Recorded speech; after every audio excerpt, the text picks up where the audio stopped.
At my son's funeral, my daughter-in-law gave me 30 days to leave my home. I just smiled, packed a bag, and quietly left. The next morning, she got a visitor. The police were at her door. My name is Dominic Wright. I am 69 years old, a retired structural engineer, and a man who spent his entire life building foundations that do not crack. But some foundations rot from the inside. Before I continue this story, let me know where you are watching from in the comments below. Hit like and subscribe if you have ever had to watch someone you love bring a monster into your home. The sound of wet dirt hitting the polished oak casket was the heaviest noise I had ever heard in my entire life. Every thud echoed deep in my chest as they buried Cameron, my only son. The sharp autumn wind bit brutally through my dark wool suit, but the freezing cold outside was nothing compared to the absolute ice flowing through my veins. I stood perfectly straight beside the open grave, refusing to show even a fraction of weakness. I did not weep. I swallowed the raw, suffocating agony of a father outliving his child.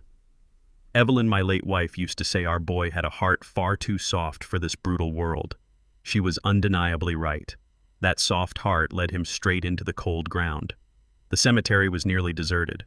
Only a handful of Cameron's colleagues and the weary gravediggers remained under the gray, unforgiving sky. Then I heard the sharp, arrogant crunch of expensive heels approaching on the gravel. Heather stepped into my peripheral vision. She wore a tailored black designer dress that looked more suited for a high society gala than a burial ground. Her blonde hair was perfectly styled, not a single strand displaced by the harsh wind. I looked directly at my daughter-in-law. There was not a single tear in her pale blue eyes. Her makeup was flawless and completely undisturbed by any trace of genuine grief. She stopped mere inches from me and exhaled a faint sigh of annoyance as she checked her diamond wristwatch. A widow burying her husband of barely 5 years, and she looked entirely bored. I kept my hands folded securely behind my back, waiting for the performance she usually put on for the crowds. But the crowd was gone. Only the ugly truth remained. She leaned in close, allowing her expensive perfume to completely mask the scent of the damp earth. Her voice was a low, venomous whisper designed to inflict maximum damage. She ordered me to drop the pathetic acting immediately. She said she was exhausted from playing the grieving widow and had absolutely no intention of continuing the exhausting charade just for my benefit. I stared at her, absorbing the sheer audacity of her words delivered over my son's fresh grave. She crossed her arms tight against her chest and delivered her final blow. She informed me that the house on Elm Street, the home I bought with decades of sweat and signed over to Cameron to help them build a family, was now legally hers. She stated the deed transferred directly to her as the surviving spouse without any legal contest. Her eyes narrowed with a cruel, unmistakable satisfaction. She told me I had exactly 30 days to pack up my miserable existence and get out of her property. She explicitly warned me not to take any of the antique furniture or family valuables, claiming they were part of Cameron's estate and therefore legally belonged to her. She sneered that she planned to gut the house entirely, erase every memory of me and Evelyn, and flip the property for a massive profit. 30 days. She said the words slowly, savoring the power she believed she wielded over an old, broken man. She fully expected me to beg. She wanted me to collapse, to plead for a corner of the basement, to cry over the loss of my home just minutes after losing my flesh and blood. I looked at her without reacting. My face remained carved from solid stone. For 40 years, I worked as a structural engineer on the most demanding commercial sites in Chicago. My entire career was built on calculating load-bearing limits and identifying microscopic stress fractures in concrete and steel before a catastrophic collapse occurred. You learn to see the invisible flaws, the hidden rot that eventually brings massive structures down into dust. I saw Heather's fractures the very day Cameron brought her home. Underneath her polished, sophisticated exterior, she was inherently unstable, greedy, and fundamentally flawed. I knew she would eventually cause a total collapse. I tried to warn Cameron, but love blinds a man to structural integrity. He married a ticking time bomb and paid the ultimate price. I did not raise my voice at her. I did not curse her or invoke the wrath of God. Anger is a useless emotion reserved for people who lack control. I simply looked deep into her cold eyes, processing the reality that she had finally stopped pretending. The mask had slipped, completely revealing the ruthless predator beneath. Her lips tightened in sheer frustration at my total silence. She craved a reaction, a burst of rage or a flood of tears to validate her dominance. Instead, I gave her a single, slow nod. I turned my back on her and walked away from the grave, leaving her standing alone in the dirt. I did not look back. I had calculations to make. I did not wait 30 days. I did not even wait 30 hours. The moment I arrived back at the house on Elm Street, I moved with absolute mechanical precision. The heavy silence of the empty rooms offered no comfort, but I did not linger on the ghosts of the past. I bypassed the antique dining set Evelyn loved so much. I ignored the expensive electronics, the silver flatware, and the imported rugs. I walked straight to my bedroom and pulled a single canvas duffel bag from the back of the closet. I packed only the absolute essentials. 2 changes of clothes, my basic toiletries, my blood pressure medication, and a locked metal file box I kept hidden safely beneath the floorboards. I stood in the foyer of the house I had designed and maintained for decades, absorbing its structure one last time. I left the house keys neatly on the kitchen counter right next to the eviction notice she had drafted. I walked out the front door and stepped into the freezing night, letting the heavy oak door click shut permanently behind me. I caught a cab at the corner and rode away without shedding a single tear or feeling an ounce of regret. Back at the cemetery, Heather had smirked at her easy victory, convinced she had outsmarted a senile old man. She thought she had conquered the property and seized a fortune without a fight. She was completely unaware that I had just handed her the keys to an active, federally monitored crime scene. The fluorescent lights of the corner diner buzzed with a low, mechanical hum. I sat in a vinyl booth exactly 3 blocks away from my former home on Elm Street. The waitress placed a heavy porcelain mug of black coffee in front of me, but I did not touch it right away. I watched the steam rise and curl into the chilly morning air. The diner was mostly empty, smelling of burnt toast and old grease. Outside, the heavy autumn frost clung to the windshields of parked cars. I kept my eyes fixed on the digital clock mounted above the diner's cash register. Its red glowing numbers shifted with absolute certainty. 6:58, 6:59. My pulse remained perfectly steady. 40 years of analyzing concrete stress points teaches you the value of perfect timing. You do not force a collapse. You simply identify the exact moment the load exceeds the capacity, and you step back to watch gravity do its job. I took a slow, deliberate sip of my bitter coffee. The dark liquid burned my throat, reminding me I was still very much alive. I did not feel the crushing weight of grief that had threatened to suffocate me at the cemetery yesterday. Grief is a luxury reserved for those who have the time to mourn. I had no such time. I had a demolition to supervise. I set the mug down just as the red numbers clicked to exactly 7 o'clock. The morning silence shattered. The distant wail of heavy sirens cut through the crisp air, echoing down the suburban streets. The mechanical symphony of justice was right on schedule. I paid for my coffee, left a generous tip on the table, and stepped out into the biting wind to witness the show. I walked to the end of the block and stopped beneath the shadow of a large elm tree.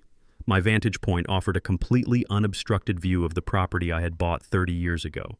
6 unmarked black federal sport utility vehicles roared down the quiet residential street. They did not park neatly along the curb. They jumped the curb, tearing deep, jagged tracks into the perfectly manicured lawn Heather was so obsessed with maintaining. Heavy tires crushed the imported flower beds. Tactical agents clad in dark tactical gear poured out of the vehicles before they even came to a complete halt. There was no polite knocking. A heavy steel battering ram slammed into the solid oak front door I had hung with my own 2 hands. The wood splintered and gave way instantly. Armed agents flooded into the foyer, shouting sharp tactical commands that echoed out into the street. Neighbors stepped out onto their porches, clutching their morning robes, their eyes wide with shock. A few minutes later, the front door swung open again. 2 federal agents marched Heather out into the freezing morning air. She was no longer wearing her flawless designer funeral dress. She wore a silk nightgown, her blonde hair a tangled mess across her face. Her hands were clamped tightly behind her back in heavy steel handcuffs. She thrashed wildly, kicking her bare feet against the frozen concrete steps. Her arrogant composure from the cemetery was entirely gone, replaced by raw, unfiltered panic. The agents shoved her roughly into the back of a waiting federal vehicle. Her screaming was muffled behind the thick tinted glass. The facade of the untouchable wealthy widow shattered in a matter of seconds right there on my ruined front lawn. The phone in my coat pocket vibrated against my ribs. I pulled it out and stared at the glowing screen. The caller identification displayed a local precinct number. I swiped the screen and brought the speaker to my ear. I did not say a word. I let the silence hang heavy on the line. Heather's voice immediately assaulted my eardrum. She shrieked hysterically, demanding to know what I had done to her. She accused me of planting illegal contraband in the house to frame her. She swore she would destroy my life and leave me rotting in the streets. Her voice cracked, turning into a desperate, panicked sob. She demanded I call the police and clear up this massive misunderstanding immediately. I let her exhaust her lungs. I let her scream until her throat went raw. When she finally paused to gasp for air, I spoke with a voice as calm and flat as a frozen lake. I told her I had done absolutely nothing to her. I explained that a man who understands the law simply does not linger in a property scheduled for a major federal raid. I informed her I merely evacuated the premises before a federal search warrant could be executed. I reminded her she had given me 30 days to vacate, but I decided to do her a favor and leave early. I warned her that throwing tantrums in a holding cell would not fix her current structural deficit. I pressed the end call button, terminating her desperate wails mid-sentence. I slid the phone back into my pocket. The cold morning wind whipped against my face, but I felt a deep, profound warmth spreading through my chest. The first pillar of her false empire had officially crumbled. 2 hours later, I sat in the polished mahogany office of my attorney, Mr. Kaplan. He was a veteran litigator with sharp eyes and a total lack of patience for fools. He poured 2 glasses of sparkling water and handed me a thick manila folder. I opened the file and reviewed the documents I had meticulously gathered over the past 6 months. I explained to Kaplan exactly what I had found. Months before Cameron died, I noticed bizarre financial discrepancies arriving in my mail. Official tax notices for a logistics company I had never heard of were registered directly to my home address on Elm Street. I used my engineering background to trace the digital paper trail. I uncovered a massive shell company explicitly designed to launder money through fake construction contracts. Heather was using my home, my name, and my son to wash millions of dollars in illicit funds. She thought an old retired black man would never notice the intricate web of offshore accounts tying back to his own basement. Kaplan closed the folder with a sharp snap. He confirmed the federal agents had successfully secured the premises without any major incidents.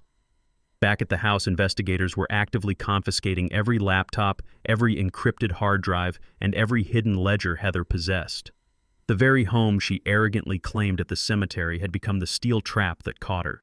She had kicked me out to protect her illicit base of operations, but my departure was exactly what brought the feds to her doorstep. Heather was currently sitting in a cold interrogation room, stripped of her phone, her lawyers, and her power. She had completely lost control of her criminal network, and her brutal nightmare was only just beginning to unfold behind locked doors. Heather did not stay in federal custody for long. The shell company generated enough illicit offshore cash to keep a sleazy bail bondsman on a permanent retainer. She walked out of the downtown precinct exactly 48 hours after her humiliating arrest on my front lawn. Her immediate priority was entirely predictable. A structural collapse always follows the path of least resistance. For Heather, that path was Cameron's primary joint savings account at the central bank. She needed massive liquid capital to hire a high-profile criminal defense attorney capable of burying her federal fraud charges. She drove straight from the precinct to the financial district wearing the same wrinkled silk nightgown hidden under a cheap trench coat borrowed from her brother Bradley. She marched through the heavy revolving glass doors with her usual arrogant stride. She genuinely believed she still held the ultimate trump card as the grieving widow of a wealthy man. She slapped her identification on the polished marble counter and aggressively demanded an immediate wire transfer of the entire account balance to an untraceable external routing number. She expected the teller to bow to her demands without a single question. She thought the financial system was designed to protect people exactly like her. She vastly underestimated the legal preparations I had made in the dark shadow of my son's death. I knew her exact trajectory. I had instructed Mr. Kaplan to set the trap the moment she stepped out of the jailhouse. She stood there impatiently tapping her manicured fingernails against the cold marble counter, completely oblivious to the massive legal snare snapping shut around her ankles. The senior bank teller took Heather's identification and typed her details into the main system. The rhythmic clacking of the keyboard stopped abruptly. The teller frowned, staring at a flashing red notification dominating his screen. Heather demanded to know what was taking so long. Her sharp voice echoed loudly across the quiet lobby, drawing the irritated stares of other wealthy customers. The teller took a slow breath and slid the identification card back across the marble counter. He informed Heather in a flat professional tone that he could not process the wire transfer. He could not withdraw a single dollar. He stated clearly that a federal judge had frozen every cent in the joint account. The freeze was a direct consequence of active litigation regarding the fraudulent shell company tied to the Elm Street address. Heather slammed her fists onto the counter in blind rage.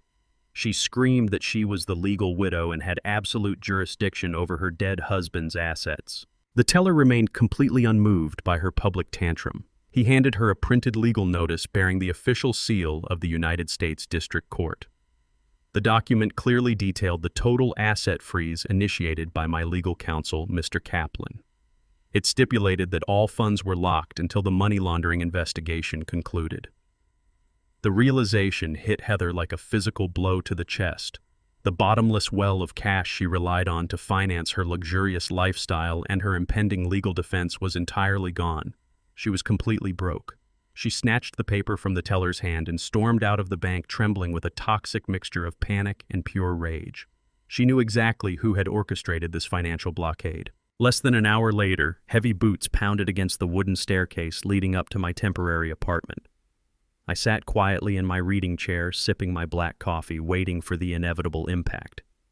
The front door rattled violently under the force of a frantic kick. Heather did not bother knocking. She pounded her fists against the wood, screaming my name so loudly it rattled the window panes.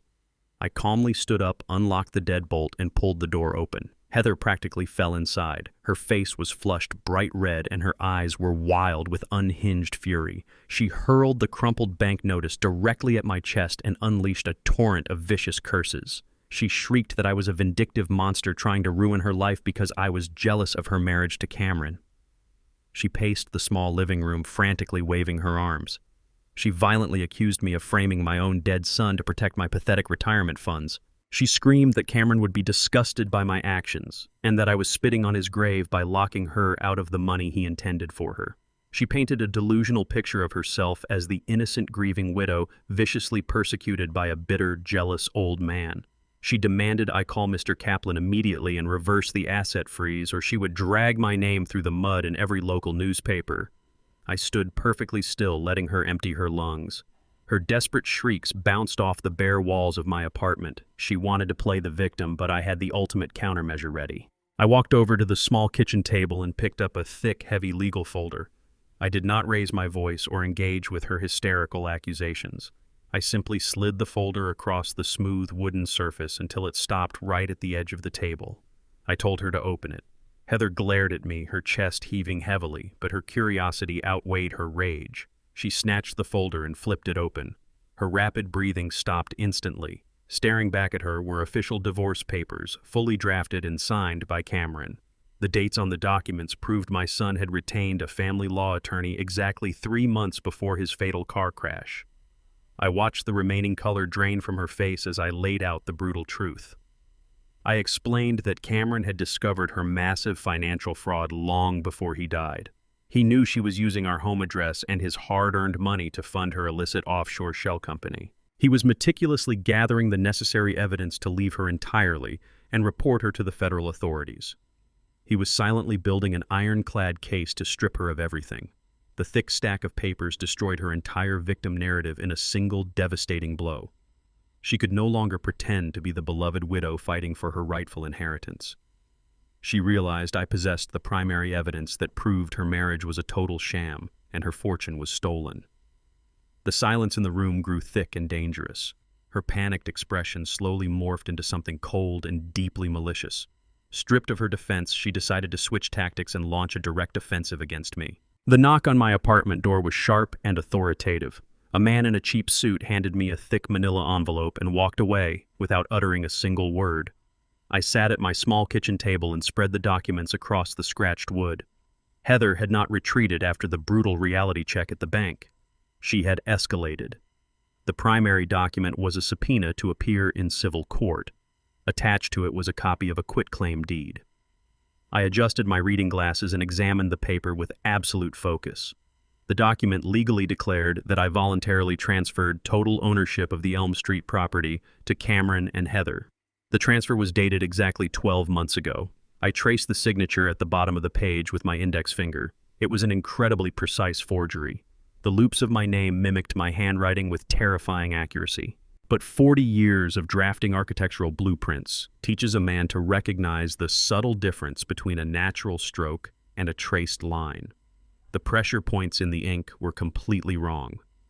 Heather had likely found an old building permit in my home office and painstakingly copied my signature. She intended to use this forged deed to bypass the federal asset freeze and reclaim the physical house. By establishing absolute ownership, she could sell the property to a cash buyer before the money laundering investigation fully concluded. She thought this fabricated document was her ultimate trump card. She believed she had outsmarted a retired old man by utilizing the legal system against him. I did not panic. I did not call her to rage over the deception. I simply placed the forged deed back into the manila envelope. I picked up my phone and dialed Mr. Kaplan. I told him we had a mediation hearing to attend. The downtown mediation center smelled of stale coffee and industrial carpet cleaner. Mr. Kaplan and I entered the small windowless conference room exactly 5 minutes before the scheduled hearing. Heather was already seated across the long wooden table. She had abandoned the disheveled look from the day of her arrest. She wore a pristine white blouse and a tailored blazer projecting the image of a respectable, wrongly accused widow. Next to her sat a high-priced corporate attorney wearing a suit that likely cost more than my first car. Heather leaned back in her leather chair and offered me a smug, victorious smile. She looked at me as if I were a minor annoyance she was about to permanently eradicate. Her attorney opened his briefcase with a crisp snap. He placed the original copy of the quitclaim deed in the center of the table. He cleared his throat and confidently declared that this meeting would be remarkably brief. He stated that the document clearly proved my client relinquished all legal rights to the Elm Street property a year ago. He demanded that Mr. Kaplan immediately withdraw the legal hold on the house or face a severe countersuit for financial damages and harassment. Heather crossed her legs and stared directly into my eyes. She expected me to break. She wanted to see fear register on my face. She wanted me to realize I had been completely outmaneuvered. I remained absolutely silent. I kept my hands folded neatly on my lap. I did not look at her attorney or the forged piece of paper. I looked only at Heather, studying the arrogant posture she had built on a foundation of lies. I gave Mr. Kaplan a brief, subtle nod. Mr. Kaplan did not reach for the forged deed. Instead, he unclasped his leather briefcase and extracted a thick-bound medical file bearing the official seal of the Chicago Cardiology Institute. He slid the heavy file across the table until it rested right next to Heather's fabricated document. He instructed her attorney to pay very close attention to the dates. The attorney frowned, picking up the medical file. Mr. Kaplan spoke in a low, measured voice that commanded absolute authority. He pointed out that the quitclaim deed was officially dated and notarized on August 15th. He then directed the attorney to open the medical record to that exact date. I watched the color drain from the attorney's face as he read the clinical notes. Last year, on the morning of August 14th, I suffered a massive cardiac event.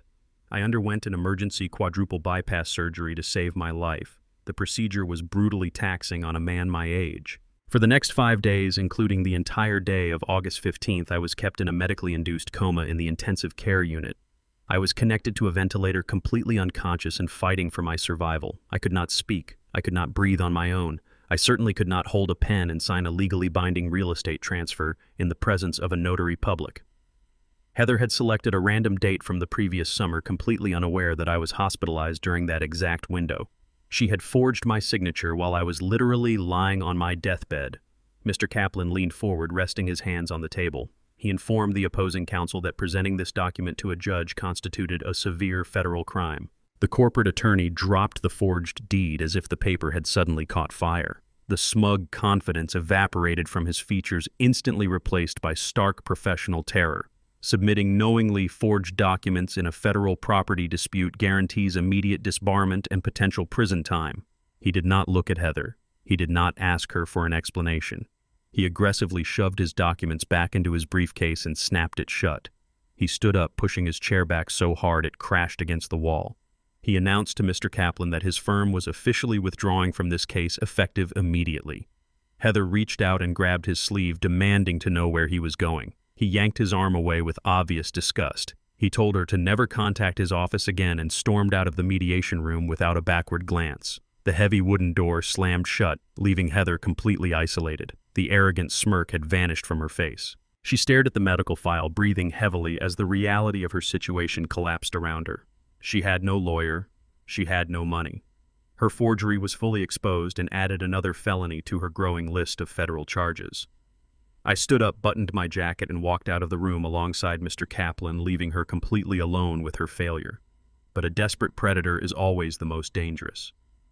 Stripped of all legal and financial avenues, Heather realized she had only one remaining option to secure cash. She remembered the hidden floor safe in my old home office.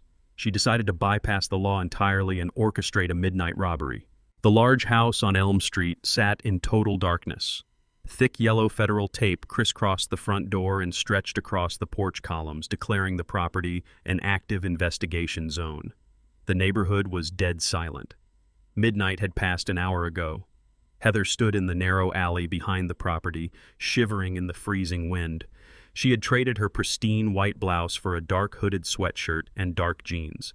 Desperation had entirely stripped away her high society facade, leaving only a feral and cornered animal. She clutched a heavy, jagged landscaping rock in her trembling hands. She stared at the glass pane of the back patio door. She had absolutely no legal options left. Her bank accounts were frozen solid. Her lawyer had abandoned her in utter disgust. The forged deed was now a weapon pointing directly at her own head. She needed untraceable cash immediately to flee the jurisdiction before the federal indictments dropped. Cameron had once mentioned a hidden floor safe in Dominic's old home office. He complained that his father was a paranoid relic who refused to trust banks with his emergency reserves. Cameron claimed the old man kept at least $50,000 in crisp, unbanded bills locked away beneath the floorboards for a rainy day. Heather needed that rainy day fund. She raised her arms and hurled the heavy rock directly through the glass. The sharp shattering noise echoed loudly in the quiet backyard, but the bitter wind swallowed the sound. She reached carefully through the jagged shards, unlocked the deadbolt, and slipped inside. The house smelled of stale air and industrial fingerprint dust left behind by the federal agents. She ignored the mess and moved with frantic purpose toward the hallway leading to the office. She stepped into Dominic's former office. The federal agents had tossed the room, turning over bookshelves and emptying filing cabinets, but they were looking for digital ledgers and offshore routing numbers, not physical cash reserves hidden in the architecture.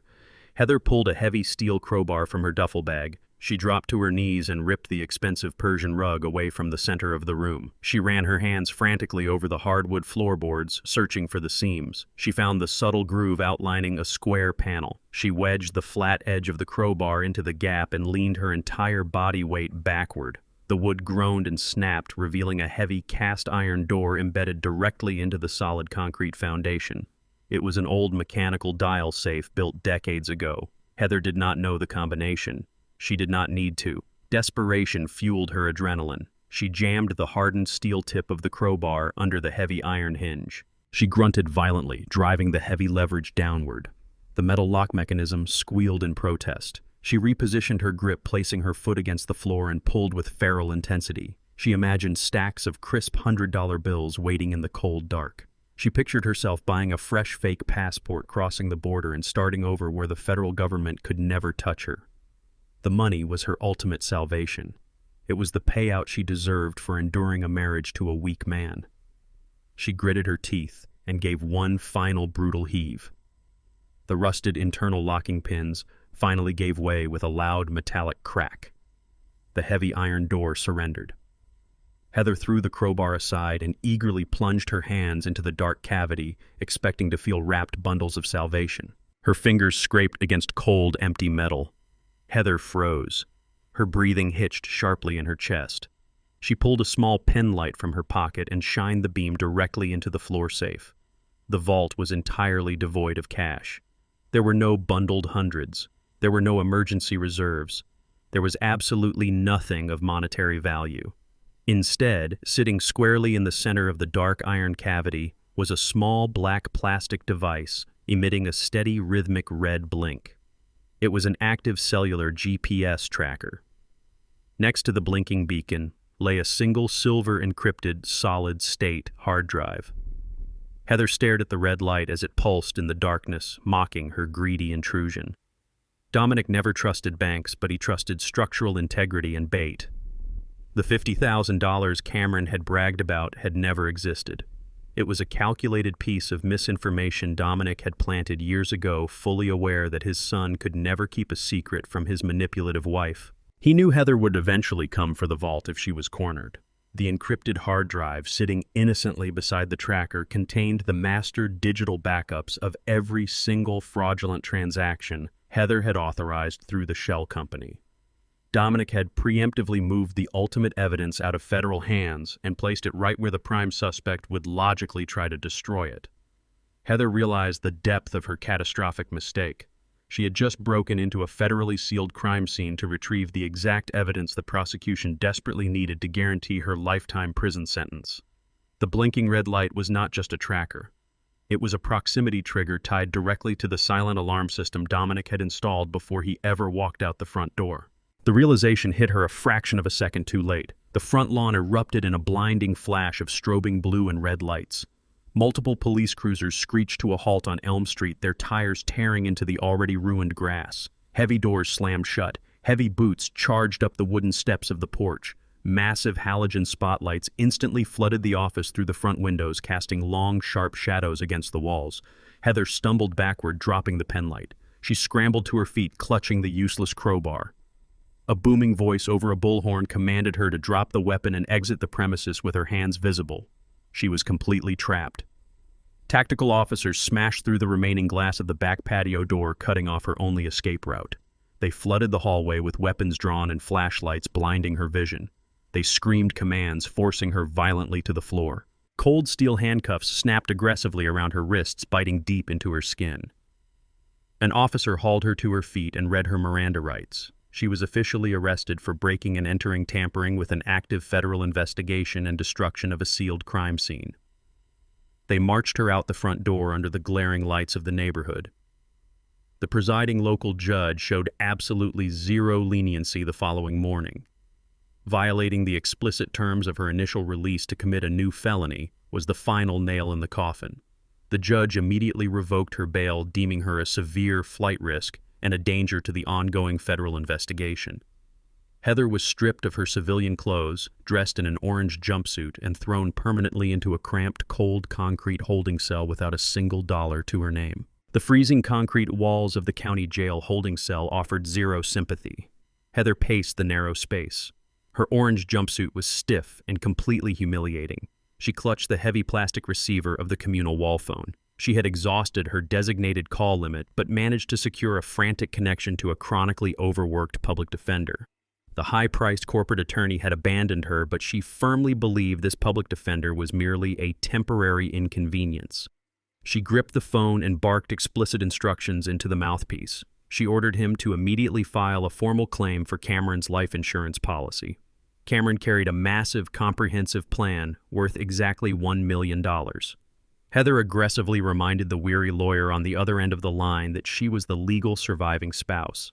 In her mind, the math was incredibly simple and entirely in her favor. A dead husband equated to an automatic and uncontestable payout for the grieving widow. She viewed the $1 million as her guaranteed golden parachute. It was enough capital to post a massive cash bail, secure a new cutthroat defense attorney, and bury the federal fraud charges currently suffocating her.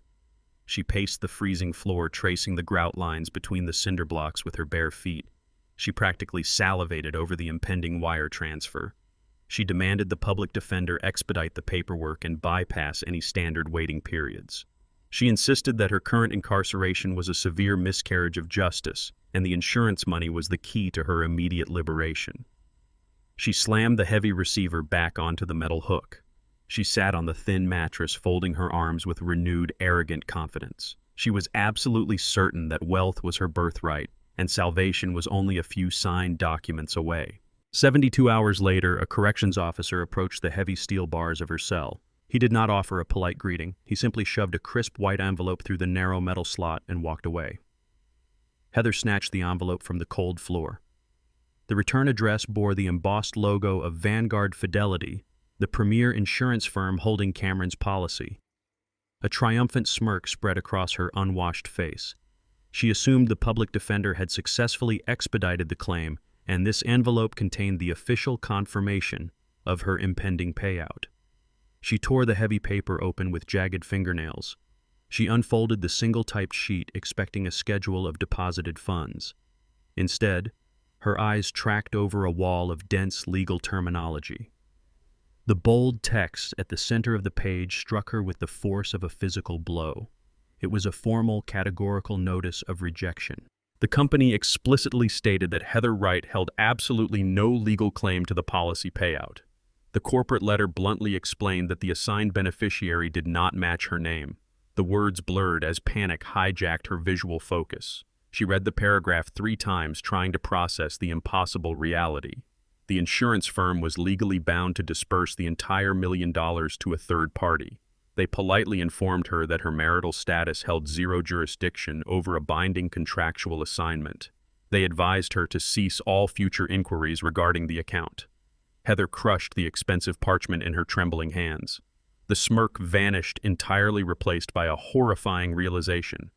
Her golden parachute had disintegrated into ashes. She was trapped in a concrete cage facing federal money laundering charges, and she did not possess a single cent to mount a defense. Her oxygen felt suddenly thin.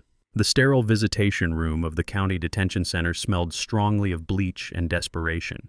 I sat perfectly upright in the bolted metal chair. The thick, reinforced glass separated the free world from the caged one. I wore a dark pressed suit. I did not fidget or check my watch. I simply waited for the heavy steel door on the opposite side to open. A guard escorted Heather into the narrow booth. She looked ragged and thoroughly defeated. The dark circles under her eyes rivaled the bruising of a severe physical beating. She dropped into the plastic chair across from me and grabbed the telephone receiver mounted to the wall.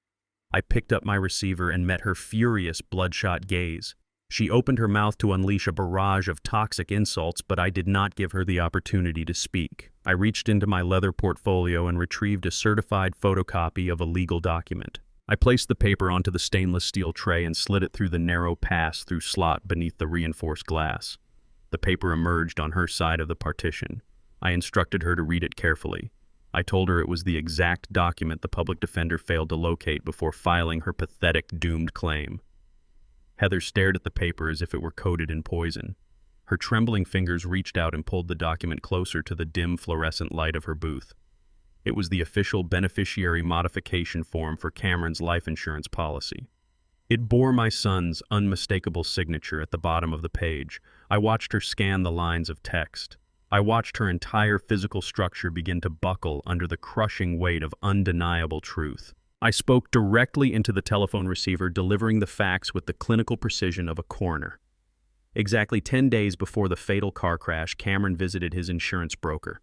My son had finally realized the sheer magnitude of her deception. He knew she was using him to launder illicit funds. He knew she was a parasite bleeding him dry. Cameron systematically removed her from every financial safety net he possessed. He stripped her name from the $1 million policy entirely. I watched Heather's eyes dart across the designated beneficiary line. The sole recipient of the massive payout was an inner-city youth charity. It was a foundation completely dedicated to providing after-school programs for underprivileged children. The charity was named in honor of Evelyn, my late wife. Cameron secured his legacy by completely eradicating Heather from it. He chose to fund the futures of thousands of children rather than finance the lavish lifestyle of a corporate criminal. The money was already fully dispersed and actively building new community centers. Heather dropped the paper. Her mouth opened in a silent scream of absolute agony. She realized Cameron had known everything. She realized her dead husband had outsmarted her and left her entirely destitute. She slammed her open palms against the reinforced glass. The heavy thud echoed loudly inside the sterile visitation room. She slammed her fists again and again, screaming incoherent obscenities into the phone until her voice cracked. I did not blink. I did not flinch at the violent display. I placed the receiver back on the hook, cutting off her frantic noise. Deprived of all funding and trapped in a corner, Heather resorted to her final, most malicious weapon. She prepared to blackmail the memory of the dead. Heather abruptly stopped striking the reinforced glass. Her chest heaved with ragged, shallow breaths as she stared at the insurance document verifying her total financial ruin. The wild feral panic in her eyes slowly hardened into a calculating, venomous glare. She recognized that physical intimidation was entirely useless against a man separated by 2 inches of bulletproof acrylic. She picked up the plastic telephone receiver, her knuckles white from the immense pressure of her grip. When she spoke, her voice was no longer a hysterical shriek. It had dropped into a low, deadly whisper that hissed through the earpiece.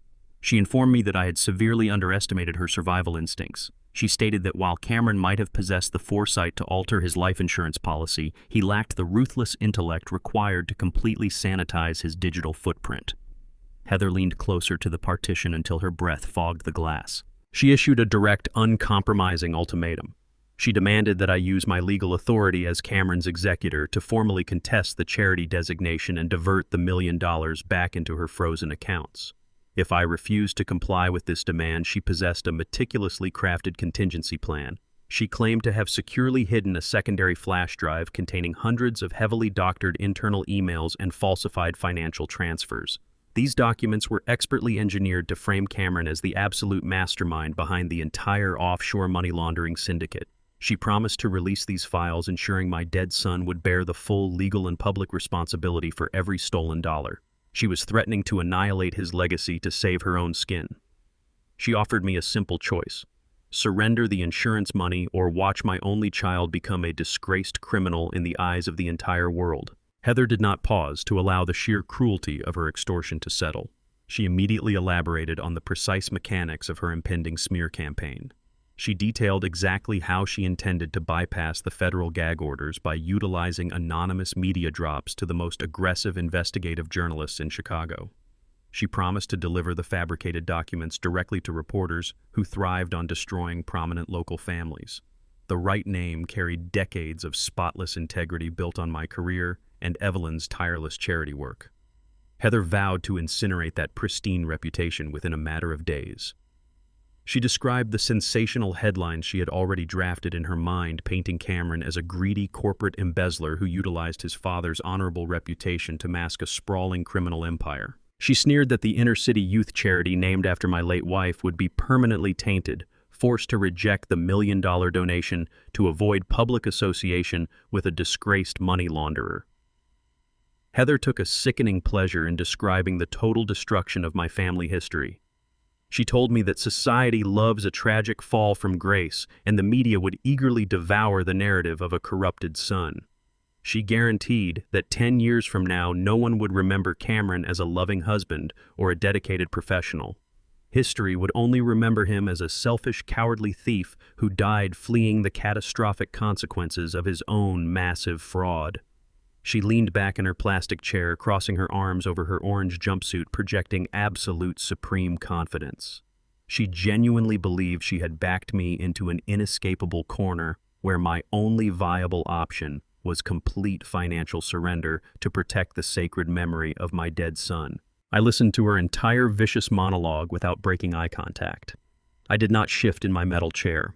I did not let out a sigh of despair or clench my jaw in anger. My expression remained carved from absolute stone, completely impenetrable to her malicious psychological warfare. 40 years on active construction sites taught me how to handle volatile materials and unpredictable hazards. You do not panic when a demolition charge is primed. You verify the blast radius and ensure the detonation occurs exactly according to your rigid specifications. Heather expected my paternal instincts to override my logic. She expected the threat of public humiliation to shatter my iron resolve. She was entirely wrong. The son I raised was an honorable man, and no amount of fabricated digital refuse could ever tarnish the reality of his character. I looked at the smug, self-assured curve of her lips and recognized it as the ultimate symptom of terminal arrogance. She had become so thoroughly intoxicated by her own perceived brilliance that she completely forgot she was sitting in a federally monitored detention center. I slowly unbuttoned the center button of my dark suit jacket. I reached my right hand smoothly into the interior breast pocket.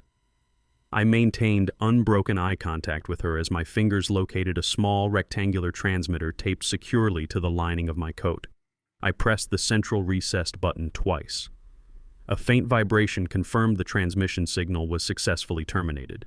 I withdrew my hand and placed it calmly back onto my lap. I did not rush the moment. I allowed the heavy silence to stretch between us, letting her stew in the sudden, unnerving shift in my physical demeanor. I leaned slightly closer to the reinforced glass and spoke directly into the plastic receiver. My voice was calm, carrying the devastating weight of absolute finality. I informed Heather that her attempt to blackmail the executor of an estate regarding a $1 million life insurance policy was a severe federal offense. I explained that prior to entering the detention center, I had signed a formal cooperation agreement with Mr. Kaplan and the lead federal prosecutor assigned to her fraud case. I revealed that I was currently wearing a high-grade encrypted federal wire. I told her I had just live-streamed her entire explicit extortion attempt directly to the United States Attorney's Office. I watched her pupils dilate as the catastrophic reality of her situation slammed into her. The fabricated documents she threatened to release were no longer leverage. They were an admission of guilt, a clear demonstration of her intent to obstruct justice and commit grand extortion. The federal agents listening to the feed now possessed irrefutable audio evidence of her malicious intent. I informed her that the prosecutor was currently drafting a superseding indictment, adding multiple counts of felony extortion to her existing money laundering charges. Her smug confidence completely evaporated, replaced by a hollow, wide-eyed terror. Her legal destruction was now absolute and entirely self-inflicted. She had handed the government the exact weapon they needed to bury her permanently. I stood up from the metal chair and hung the receiver back on the wall, effectively silencing her panicked gasps. With Heather permanently neutralized inside the federal system, the authorities immediately pivoted their full operational focus toward the outside. They initiated the hunt for the outside accomplice who had actively facilitated her massive criminal enterprise. Bradley sat in the sterile, glaring light of his downtown apartment, staring at the thick manila envelope on his kitchen island. The official seal of the United States District Court mocked him from the heavy parchment. It was a federal grand jury subpoena. The authorities had not stopped with his sister. They were systematically dismantling the entire money laundering operation, and Bradley was the actual mechanical operator of the shell company. He was the one who forged the invoices, routed the digital transfers, and funneled the stolen cash through the fake construction contracts using my home address. Heather was the architect, but Bradley was the hands-on technician. He poured himself a glass of cheap bourbon and drank it in one long, desperate swallow. The liquor burned his throat, but it did absolutely nothing to melt the solid block of ice forming in his stomach. His phone had been dead silent for 2 agonizing days. Heather was locked inside a federal detention center, completely neutralized and utterly unable to protect him from the fallout. He knew the feds would already be monitoring his bank accounts and tracing his passport. He could not run. If he tried to flee, they would intercept him at the border and add evasion to his growing list of federal charges. He paced the length of his living room, his mind racing through catastrophic scenarios. He had always known Heather was volatile, but he never anticipated she would provoke a retired structural engineer into orchestrating a devastating federal raid. She had recklessly kicked a sleeping bear, and now Bradley was about to be devoured. He realized that loyalty to his sister was a guaranteed prison sentence. He needed a lifeline. He needed to betray his own blood to save his skin. He set the empty glass down and picked up his phone. He did not dial a defense attorney. He dialed the enemy. Mr. Kaplan did not seem surprised when his private office line rang. He answered with the calm, detached tone of an apex predator watching prey walk willingly into a carefully laid trap. Bradley spoke incredibly fast, his voice cracking with unfiltered panic. He practically begged for an immediate meeting. He offered a comprehensive deal right over the phone, hoping to secure maximum leverage before the federal prosecutors officially indicted him. Bradley promised to deliver every single digital thread connecting Heather directly to the fraudulent shell company. He claimed to possess a master archive containing years of internal communications, illicit transaction records, and offshore routing numbers. He promised to hand over the absolute proof that Heather authorized every illegal maneuver from the very beginning. In exchange, Bradley demanded absolute legal immunity. He wanted Kaplan to leverage his substantial influence with the United States Attorney to secure a plea agreement that kept him out of federal prison. Kaplan listened to the frantic bargaining without interrupting or offering false reassurances. When Bradley finally paused to gasp for air, Kaplan dictated a time and a location with uncompromising authority. He ordered Bradley to bring the digital archive to his downtown office in exactly 1 hour. He explicitly warned that any attempt to withhold information or manipulate the raw data would result in the immediate termination of the meeting and a direct call to the federal marshals. Bradley eagerly agreed, completely oblivious to the fact that he was walking into a room with the one man he should fear significantly more than the federal government. He grabbed his keys and the digital drive, believing he had just engineered his ultimate salvation.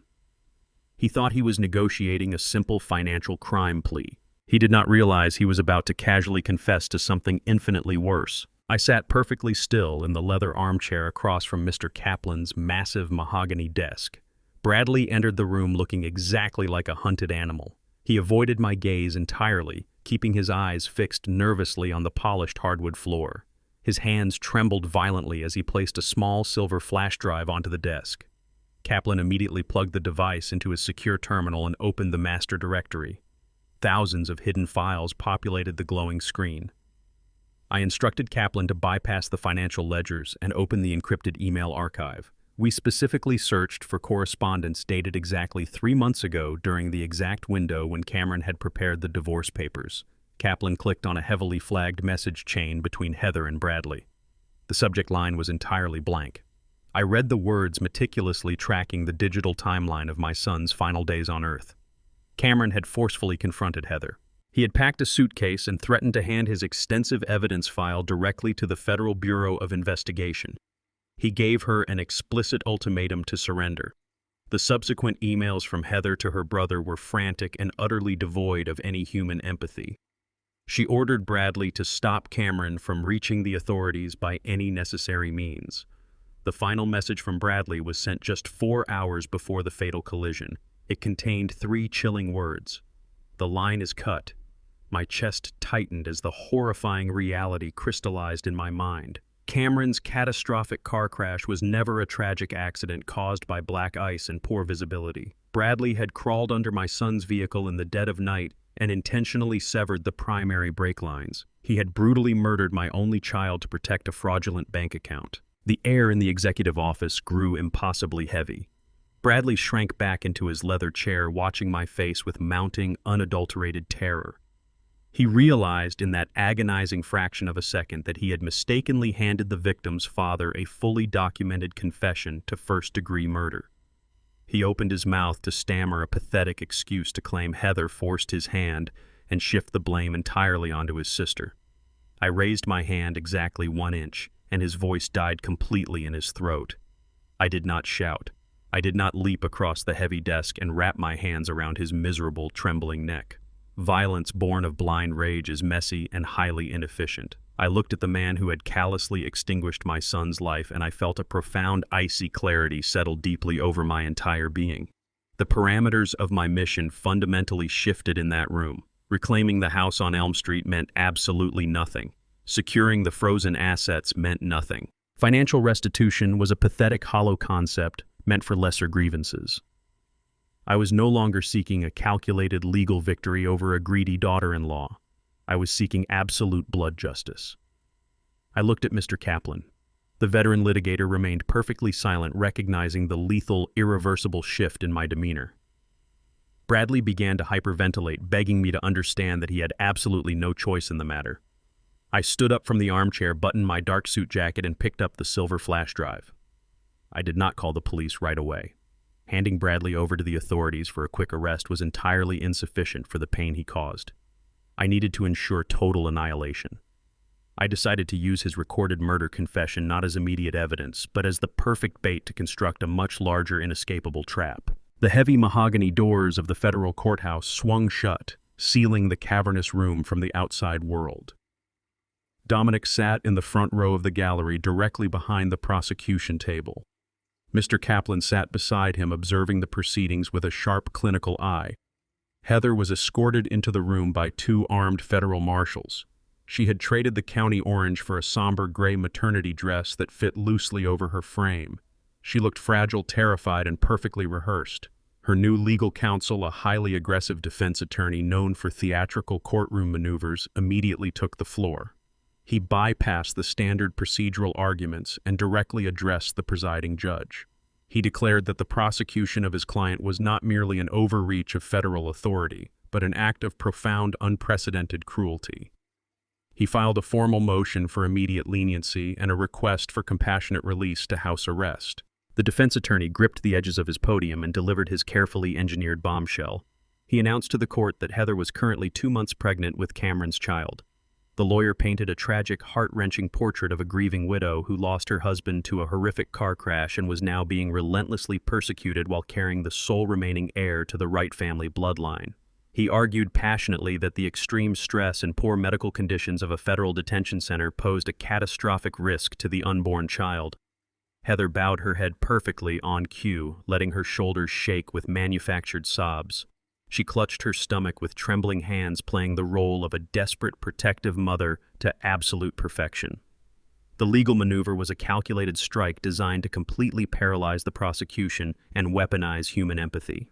The sudden revelation struck the courtroom with the force of a physical shockwave. A loud, agitated murmur instantly rippled through the packed gallery. The lead federal prosecutor stiffened in his chair, caught entirely off guard by the ambush. Even the presiding judge, a notoriously strict jurist, visibly shifted her posture, leaning back and lowering her reading glasses with a heavy sigh. The heavy atmosphere of objective justice instantly evaporated, replaced by a suffocating blanket of misplaced sympathy. Reporters sitting in the press box scribbled furiously onto their legal pads, completely seduced by the sensational narrative of a persecuted pregnant widow fighting against a monolithic government. The collective gaze of the courtroom slowly turned toward the gallery and locked onto Dominic. He could feel the sudden, violent shift in public perception pressing heavily against him. Minutes ago, he was the grieving father of a murdered son, seeking righteous accountability. Now the theatrical narrative had instantly cast him as a vindictive, bitter old man, actively trying to destroy the very last piece of his own child. The whispers in the room painted him as a monster who prioritized financial vengeance over the survival of his own unborn grandchild. They viewed him as a ruthless patriarch willing to let an innocent baby be born behind the cold steel bars of a federal penitentiary. Heather had successfully weaponized the concept of motherhood to build an impenetrable moral shield. She knew the federal prosecutors would face intense public and political backlash if they aggressively pursued maximum sentencing against an expecting mother. She was manipulating the fundamental human instinct to protect the innocent using a fabricated unborn child as a bulletproof vest against decades of prison time. Heather slowly raised her head from her hands and wiped away a perfectly manufactured tear. She turned slightly in her heavy wooden chair and looked over her shoulder directly at Dominic. The fragile, grieving widow facade vanished for a singular fraction of a second. She shot him a look of pure, radiant triumph. Her dark eyes burned with absolute arrogance and a venomous mockery that dared him to challenge her newly constructed fortress. She genuinely believed she had achieved the ultimate checkmate. She thought Dominic would either break down in emotional turmoil at the prospect of a grandchild or erupt into a volatile rage that would only further alienate him from the judge. Dominic did absolutely nothing. He did not clench his fists. He did not break eye contact. His expression remained a mask of impenetrable granite. Decades of drafting architectural blueprints had taught him that structural flaws always reveal themselves under sufficient pressure. He knew this pregnancy was a load-bearing lie supporting a collapsing defense. Beside him, Mr. Kaplan shifted aggressively, leaning forward to alert the federal prosecutor to the transparent deception. Dominic raised a single finger and subtly pressed it against Kaplan's forearm, stopping the veteran lawyer in his tracks. He gave Kaplan a fractional, authoritative shake of his head. He wanted the judge to fully process the motion. He wanted the defense attorney to put the pregnancy claim into the official, unalterable court record. A lie spoken in a courtroom is a minor nuisance. A lie filed into a federal affidavit under penalty of perjury is a severe felony. Dominic sat in total silence, allowing Heather to construct her own elaborate execution chamber. He watched her turn back to the judge, secure in her false victory, completely unaware that her ultimate destruction was already guaranteed. The preliminary hearing concluded with the judge granting a temporary recess to review the defense motion for compassionate release. Dominic did not linger in the courthouse hallways to entertain the rabid press pool. He exited the building through a secure side door and returned immediately to his temporary rental apartment. The sterile furnished rooms lacked the warmth of his old house on Elm Street, but they served as a highly efficient tactical command center. He bypassed the kitchen and walked directly into the master bedroom. He retrieved a small aluminum step stool from the corner and placed it precisely beneath the closet access panel. Dominic stepped up and reached deep into the shadowed recesses of the top shelf. His fingers brushed against a heavy object wrapped in thick protective plastic sheeting. He pulled it down and carried it carefully to the dining table. He stripped away the plastic, revealing a dusty wooden lockbox reinforced with heavy brass corner hinges. It was a private medical repository he had kept entirely hidden from the world out of respect for his son. He retrieved a small brass key from his wallet and inserted it into the lock. The mechanism clicked open with a sharp metallic snap. Dominic lifted the heavy wooden lid. Inside, resting on a bed of faded velvet, lay a stack of highly classified medical records bearing Cameron's name. The documents dated back exactly 5 years.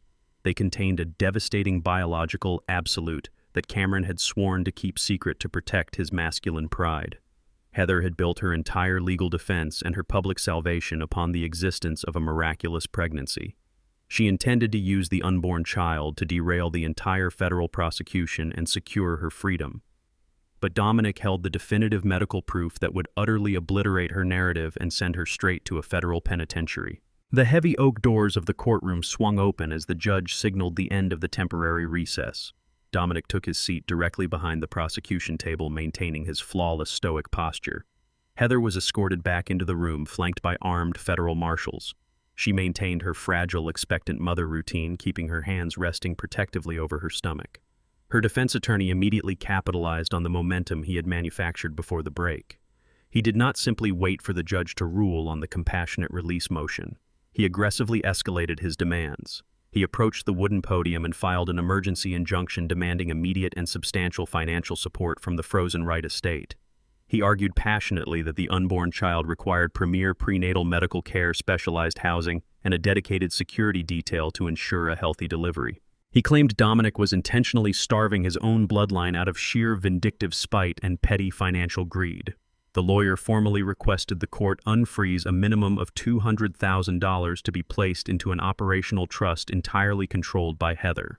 He painted a gruesome theatrical picture of an innocent unborn child suffering malnutrition in a federal detention center while a wealthy grandfather hoarded millions in offshore accounts and real estate properties.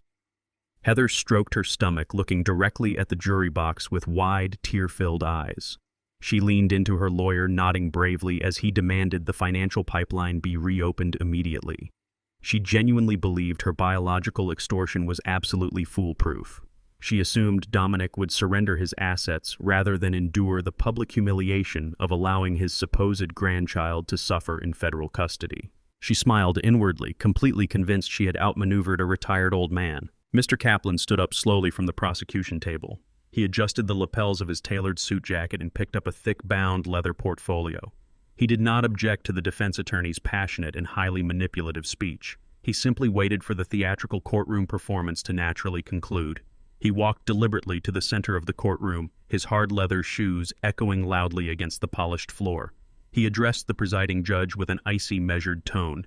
He stated that the prosecution completely agreed with the defense regarding the vital importance of protecting Cameron Wright's true legacy and absolute truth. Kaplan withdrew a stack of sealed certified documents from his heavy portfolio. He approached the elevated bench and handed the primary file directly to the judge. He then turned with military precision and slapped a duplicate copy onto the defense table right in front of Heather's aggressive lawyer. Kaplan informed the court that the document was a verified and authenticated medical file obtained directly from the highly respected Chicago Institute of Urology. He stated that the records were heavily classified and personally guarded by Dominic for years to protect his late son's privacy, but the current extortion attempt legally compelled their immediate release into the public record. Heather's attorney frowned intensely and opened the manila folder. His arrogant, aggressive posture instantly vanished. His eyes scanned the heavily redacted text. He read the first summary page, and the color drained completely from his face, leaving him looking physically ill. He looked at Heather with an expression of sheer, unadulterated professional panic. He realized with sinking horror that he had just based his entire federal defense strategy on a catastrophic lie. Kaplan turned his back to the defense table and faced the silent gallery. His voice resonated clearly through the cavernous courtroom, delivering the final lethal blow to Heather's fabricated sanctuary. He detailed a deeply painful and heavily guarded chapter of the Wright family history. Exactly 15 years ago, long before Cameron had ever crossed paths with Heather, he contracted a severe, near-fatal viral infection during his late teens. The vicious illness ravaged his internal biological system and caused extensive, irreversible tissue damage.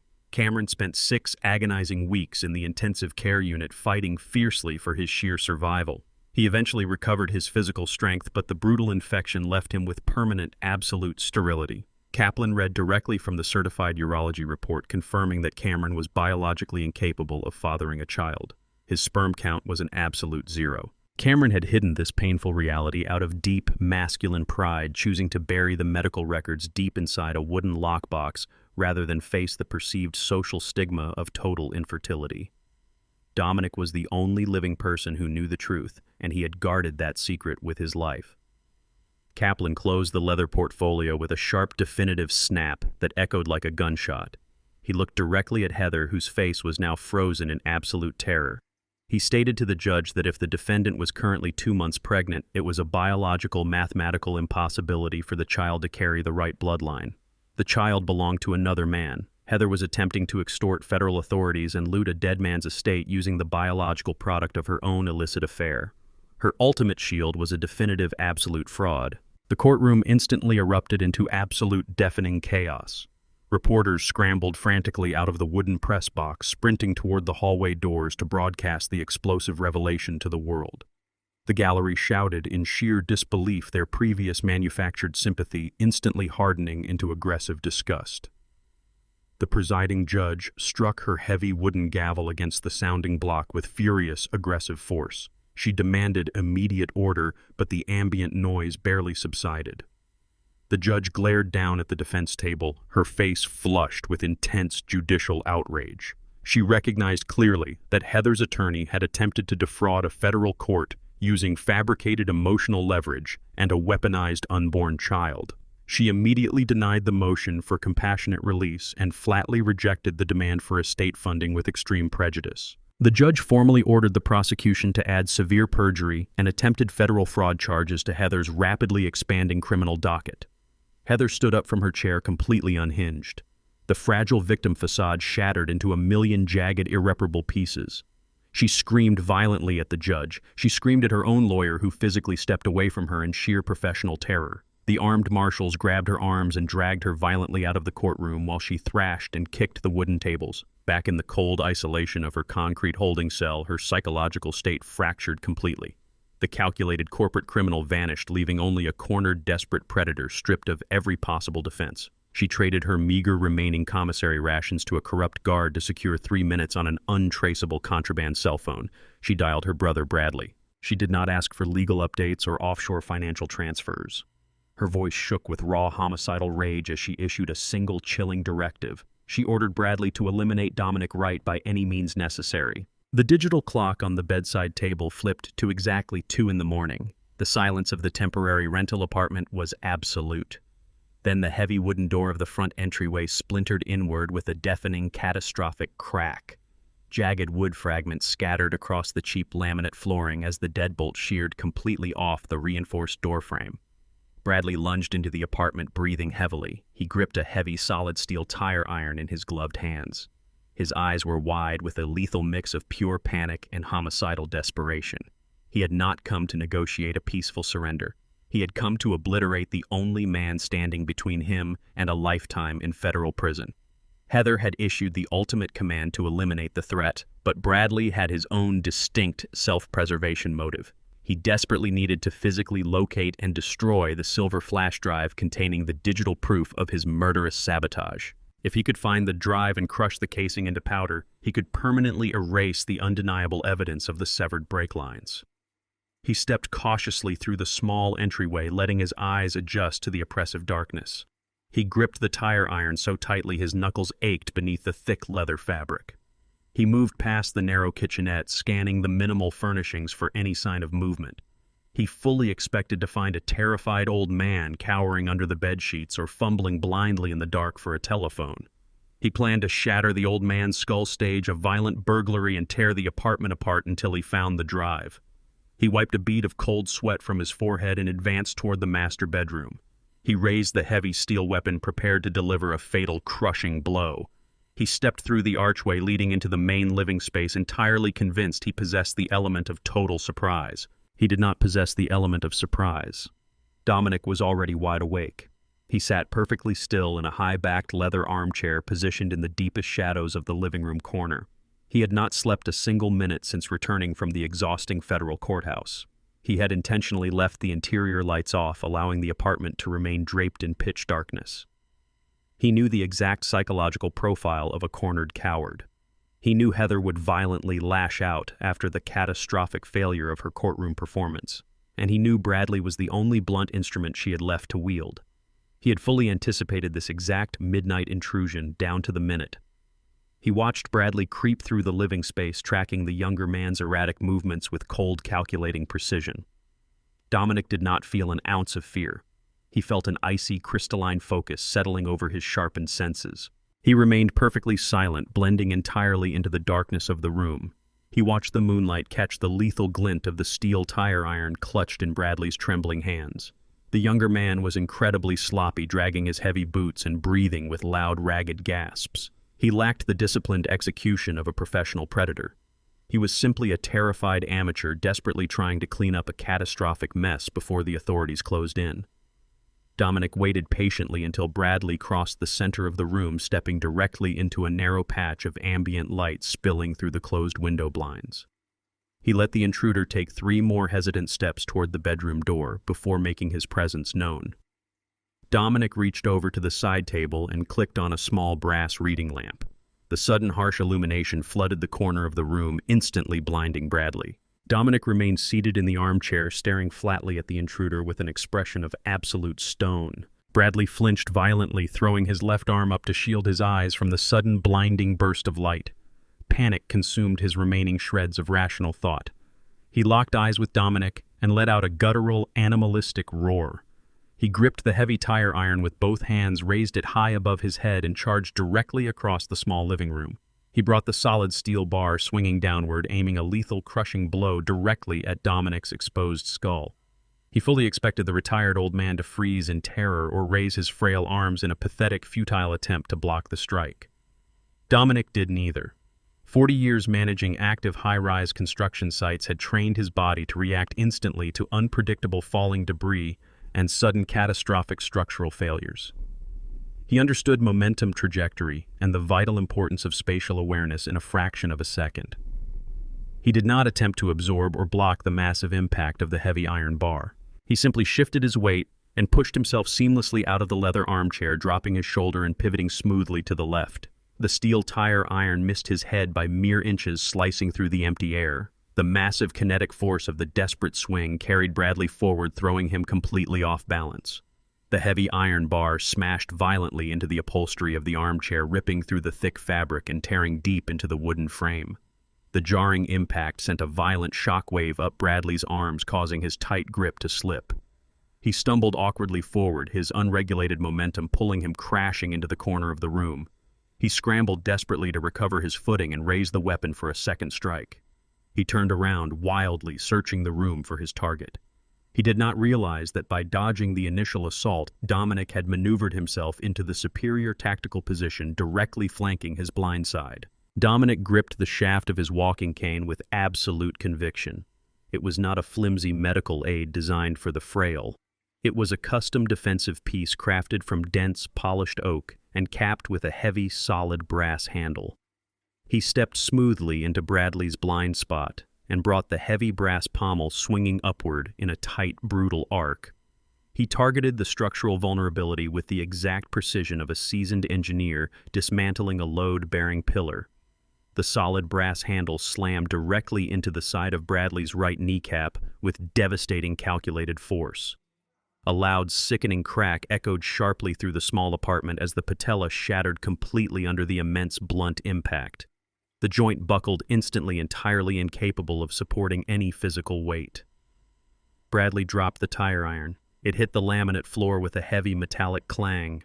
He let out a piercing, agonizing scream and collapsed violently onto his side. He curled tightly into a fetal position, clutching his shattered knee with both hands, his face contorted in absolute, unfiltered agony. He gasped frantically for air, tears of pure pain streaming down his pale, sweat-drenched cheeks. Dominic did not step back. He advanced purposefully, standing directly over the crippled man. He leaned heavily on his wooden cane, staring down at the pathetic, writhing figure bleeding on the floor. He did not offer a single word of comfort or sympathy. He reached calmly into his suit jacket pocket and retrieved a small digital audio recorder. He pressed the central button, activating the glowing red recording light. He looked down at Bradley, listening to the pathetic groans of pain echoing in the dark room. Dominic stated in a flat, uncompromising tone that the nearest hospital was exactly 4 miles away. He informed the agonizing man that he would call an ambulance and secure emergency medical intervention, but only after Bradley provided a full, detailed, and completely uncoerced audio confession detailing exactly how he murdered Cameron Wright. The harsh fluorescent lights of Precinct 8's primary interrogation room hummed with a sterile, monotonous drone. Bradley sat awkwardly at the bolted aluminum table. His right leg was rigidly encased in a thick temporary medical splint stretched out stiffly beneath the table. The heavy painkillers administered by the paramedics had barely dulled the agonizing throb of his shattered kneecap. He looked completely broken, stripped of the arrogant posture he had carried into Dominic's apartment.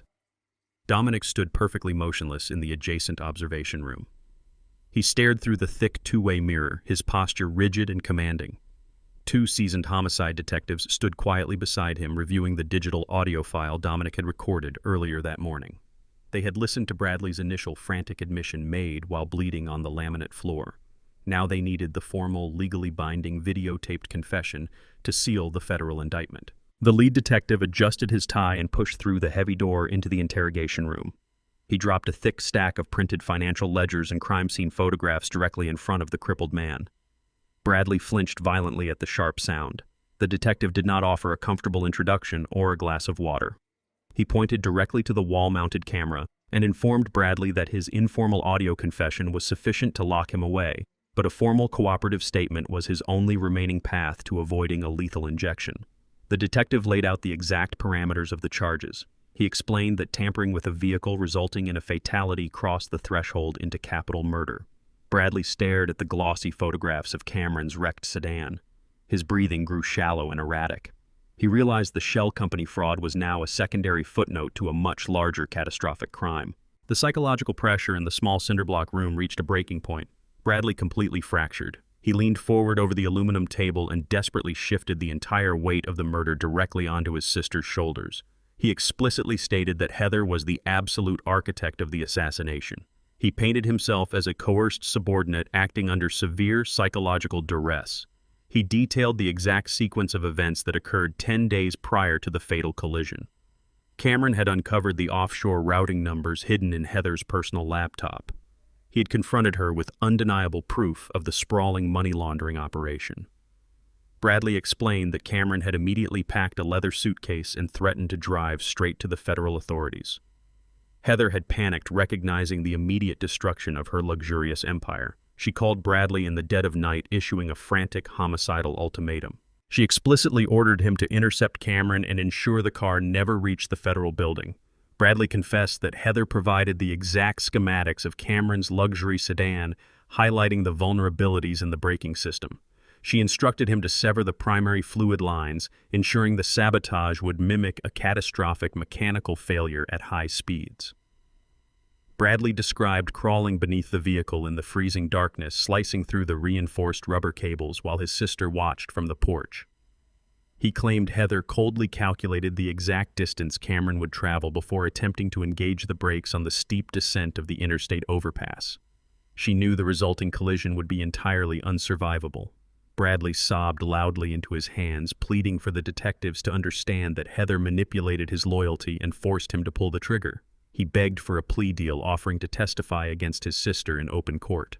Dominic stood on the dark side of the two-way glass, absorbing every agonizing syllable of the confession. He listened to the gruesome, calculated details of his son's final moments on Earth. He pictured Cameron driving down the dark interstate, completely unaware that the woman he married had just signed his death warrant. He imagined the sudden sheer terror his son must have felt when the brake pedal snapped uselessly to the floorboards. The visual reconstruction of the crash tore through Dominic's chest with jagged, agonizing precision. He did not physically react. He did not slam his fists against the glass or let out a primal scream of grief. His face remained a perfectly frozen lake, betraying absolutely zero emotion to the detectives standing beside him. Decades of maintaining structural discipline under immense pressure held his physical form entirely rigid, but his eyes betrayed the absolute fury burning deep within his soul. The cold analytical focus had transformed into a singular, lethal determination. He had spent the last several weeks meticulously dismantling Heather's financial empire, exposing her forgeries and destroying her public reputation. He had cornered her with the forged deed, trapped her with the floor-safe tracker, and utterly humiliated her with the medical sterility records. But those were merely tactical maneuvers in a white-collar war.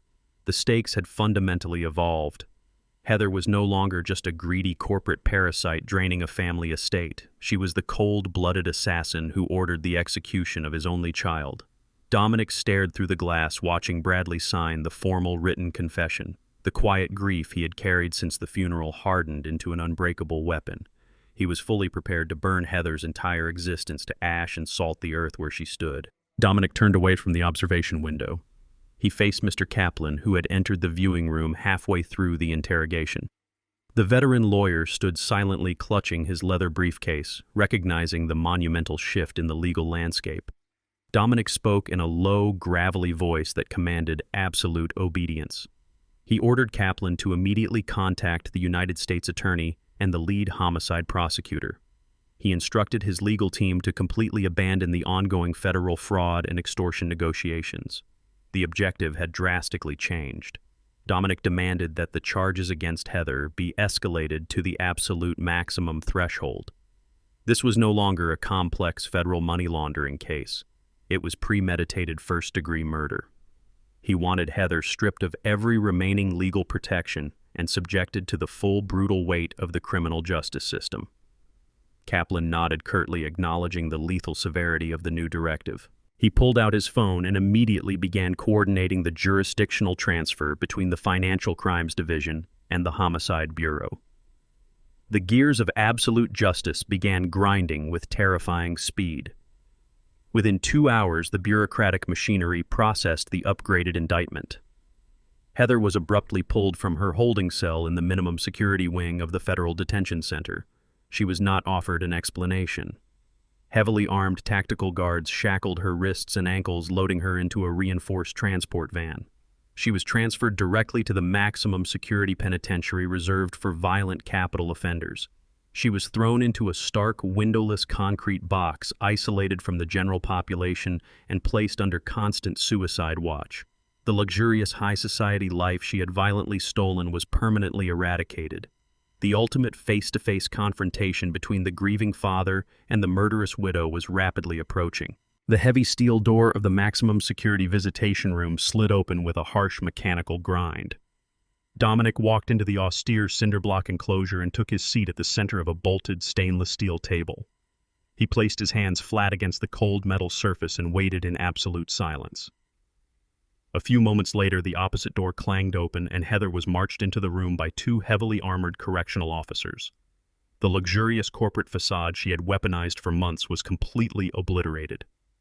She wore a glaring yellow maximum security jumpsuit that hung loosely over her significantly emaciated frame.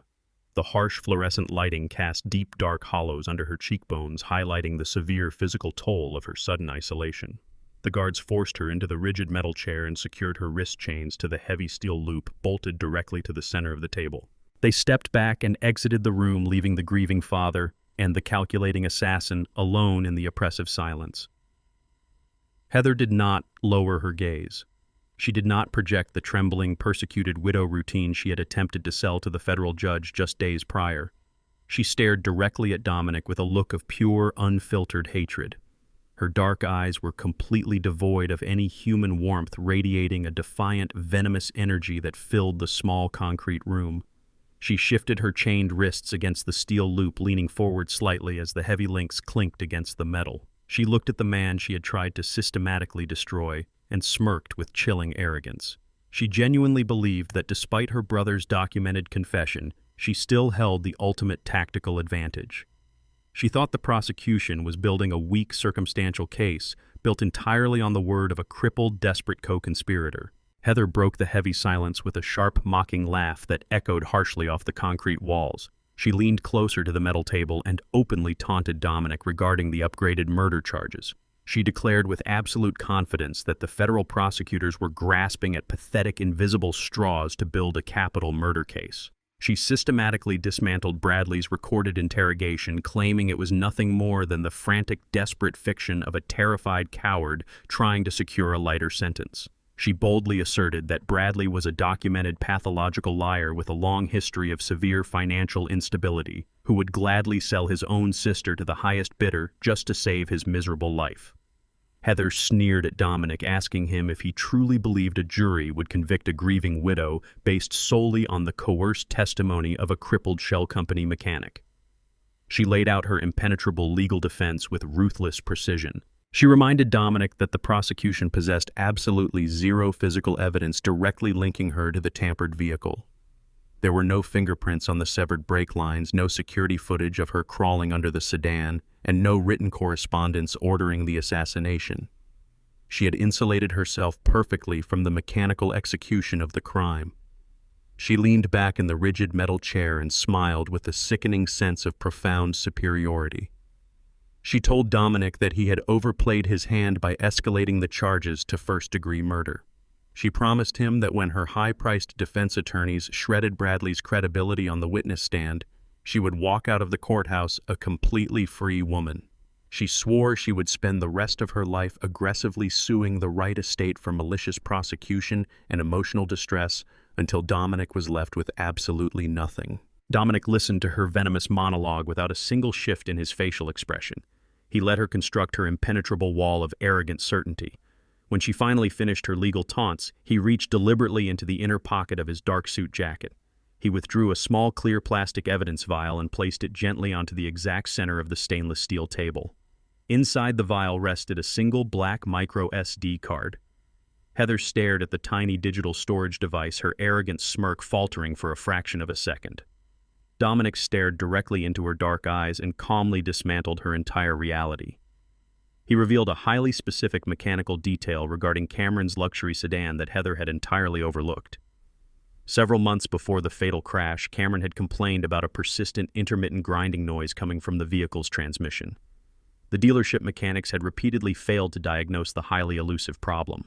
Dominic, utilizing his decades of meticulous engineering expertise, had personally stepped in to resolve the issue. He had discreetly installed a high-definition diagnostic dash cam directly beneath the dashboard wiring harness to monitor and record the internal engine audio whenever the vehicle was parked in the garage. The sophisticated camera was hardwired directly to the secondary battery system and completely hidden from plain sight. It was designed strictly to capture low-frequency mechanical vibrations, but the highly sensitive internal microphone also captured absolute crystal-clear audio within a 20-foot radius.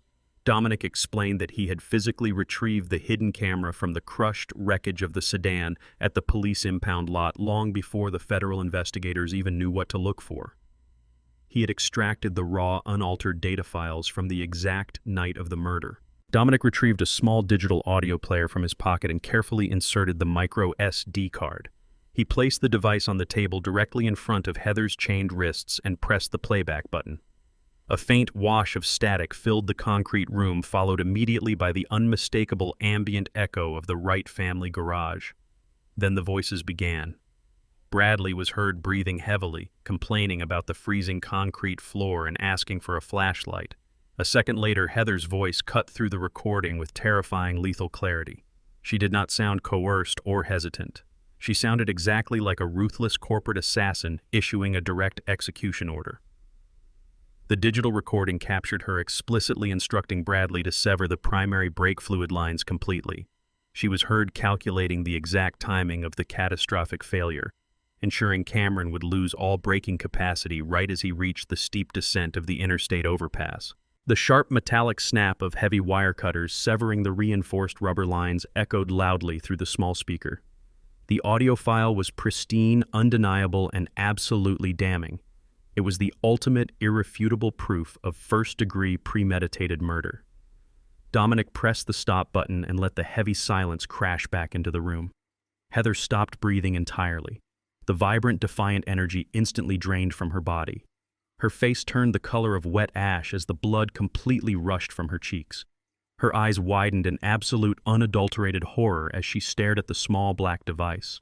She realized in a single agonizing second that her bulletproof defense was utterly annihilated. Her brother had not betrayed her. Her own recorded voice had just guaranteed her a lifetime in a maximum security federal penitentiary. Dominic stood up slowly, buttoned his dark suit jacket, and looked down at the ruined woman. The final nail was securely driven into the coffin. The murder trial was about to commence. The trial commenced with the heavy, unyielding momentum of a freight train. The lead federal prosecutor did not waste a single moment on theatrical grandstanding. He approached the jury box and systematically dismantled every fraudulent layer of Heather Wright's existence. He projected the forged corporate invoices onto a massive digital screen matching the precise timestamps to illicit offshore wire transfers. He laid bare the sprawling money laundering apparatus she had constructed, using her dead husband's legitimate construction firm as a hollow shell. The financial crimes, however, were merely the foundation of his assault. The prosecutor pivoted seamlessly to her profound moral bankruptcy. He submitted hotel receipts and encrypted text messages exposing a string of illicit affairs Heather maintained while simultaneously siphoning funds from the family estate. He connected the timeline of her infidelities directly to the miraculous pregnancy she had attempted to weaponize during her initial bail hearing. The jury watched in stunned silence as the prosecution painted a portrait of a woman entirely devoid of human empathy. Then the prosecutor introduced the apex of the state's case. He played the crystal-clear audio file salvaged from the hidden dashcam in Cameron's luxury sedan. The jury listened to the chilling, undeniable sound of Heather's voice echoing in the concrete garage. They heard her explicitly order Bradley to sever the primary brake fluid lines and calculate the exact moment of her husband's catastrophic death. The prosecutor clicked off the audio player and let the horrifying reality settle over the courtroom.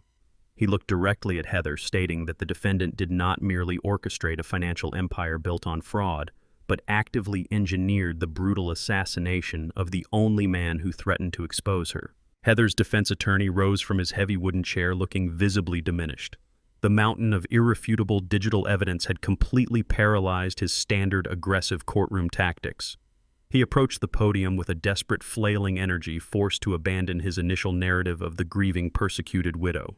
He immediately launched into a frantic damage control strategy, attempting to shift the entirety of the homicidal blame directly onto Bradley. The lawyer paced before the jury, aggressively painting the crippled mechanic as a violent, unstable sociopath who had terrorized his younger sister for decades. He argued that Bradley was the true mastermind behind the offshore accounts, using Heather's corporate access to facilitate his own illegal operations. He claimed that when Cameron discovered the missing funds, Bradley acted entirely on his own homicidal initiative to sever the brake lines and silence the threat. The attorney gestured wildly toward Heather, portraying her as a terrified hostage trapped in a cycle of severe sibling coercion. He insisted that the audio recording from the garage was grossly taken out of context. He spun a fabricated narrative that Heather was merely repeating words Bradley had violently forced her to say, under the direct threat of physical harm. The defense attorney gripped the wooden rail of the jury box, pleading with the 12 citizens to recognize the inherent unreliability of a confessed murderer who had secured a plea deal by throwing his own sister to the wolves. He desperately tried to inject a solitary ounce of reasonable doubt into the heavily fortified prosecution narrative. He looked at his client, hoping to project a unified front, but Heather remained rigidly seated, staring blankly at the polished mahogany table, completely aware that the jury was not buying a single word of the manufactured defense. The heavy courtroom doors swung open and the bailiff called Dominic Wright to the witness stand. Dominic walked down the center aisle with absolute uncompromising posture. He gripped his solid brass-handled walking cane, striking the hardwood floor with a steady rhythmic cadence. He took the oath and sat in the elevated wooden box facing the packed gallery. He did not look at Heather. He did not offer the jury a display of shattered paternal grief or weep for his murdered son. Tears would only dilute the lethal impact of absolute factual truth. Dominic delivered his testimony with the cold clinical precision of a veteran structural engineer analyzing a catastrophic building collapse. He provided exact dates, precise financial figures, and the chronological sequence of his son's final days. The prosecutor handed Dominic the forensic photographs of the severed brake lines retrieved from the mangled wreckage of the luxury sedan. Dominic adjusted his glasses and utilized his decades of mechanical expertise to educate the court. He systematically explained the physics of the vehicle braking system and the devastating kinetic energy involved in a high-speed collision. He detailed how the reinforced rubber cables were not worn or degraded by natural friction but were intentionally sheared by industrial wire cutters at a highly specific structural pressure point. He mapped out the exact overpass gradient, confirming Heather's chilling calculation from the hidden audio recording. He explained that by severing the line precisely at the master cylinder, the saboteur guaranteed the vehicle would maintain superficial resistance until the driver applied maximum pressure on a steep decline. Dominic looked directly at the jury and stated unequivocally that the cut was not a random act of vandalism, but a highly sophisticated, targeted execution designed by someone who intimately understood the victim's daily driving route. The 12 members of the jury sat absolutely captivated by Dominic's testimony. His unwavering stoic delivery stripped away all the emotional theatrics and presented them with a stark, undeniable reality. The cold, hard facts left absolutely zero room for the defense's desperate theories of sibling coercion or contextual misunderstandings. The defense attorney weakly attempted to cross-examine the retired engineer, but Dominic deflected every aggressive question with impenetrable logic and documented evidence. He did not raise his voice or engage in petty courtroom sparring. He simply allowed the irrefutable truth of the mechanical sabotage and the offshore bank ledgers to speak for themselves. The aggressive lawyer quickly abandoned his line of questioning, recognizing that every moment Dominic remained on the stand further cemented Heather's guilt. Dominic finished his testimony and stood up from the wooden chair. He adjusted his suit jacket and walked out of the courtroom, leaving a heavy, profound silence in his wake. The prosecution formally rested its case, having constructed a titanium vault of evidence around the defendant. The defense attorney offered a brief, thoroughly defeated closing argument before collapsing back into his seat. The presiding judge adjusted her robes and addressed the jury box. She delivered the final standardized instructions outlining the strict legal parameters for a capital murder conviction. She struck her heavy wooden gavel against the sounding block, dismissing the 12 citizens to the isolated deliberation room. The armed federal marshals instantly surrounded Heather, chaining her wrists and escorting her back to the concrete holding cells beneath the courthouse. The heavy mahogany doors sealed shut. The exhaustive legal battle was officially over. The sterile ticking clock on the courtroom wall echoed into the empty gallery. Heather's ultimate fate now hung suspended in the absolute silence of the deliberation room, waiting for the final irreversible verdict. The excruciating wait inside the federal courthouse lasted exactly 4 hours. The heavy mahogany doors swung open, breaking the suffocating tension that had settled over the gallery. The bailiff stepped forward and announced that the jury had reached a unanimous decision.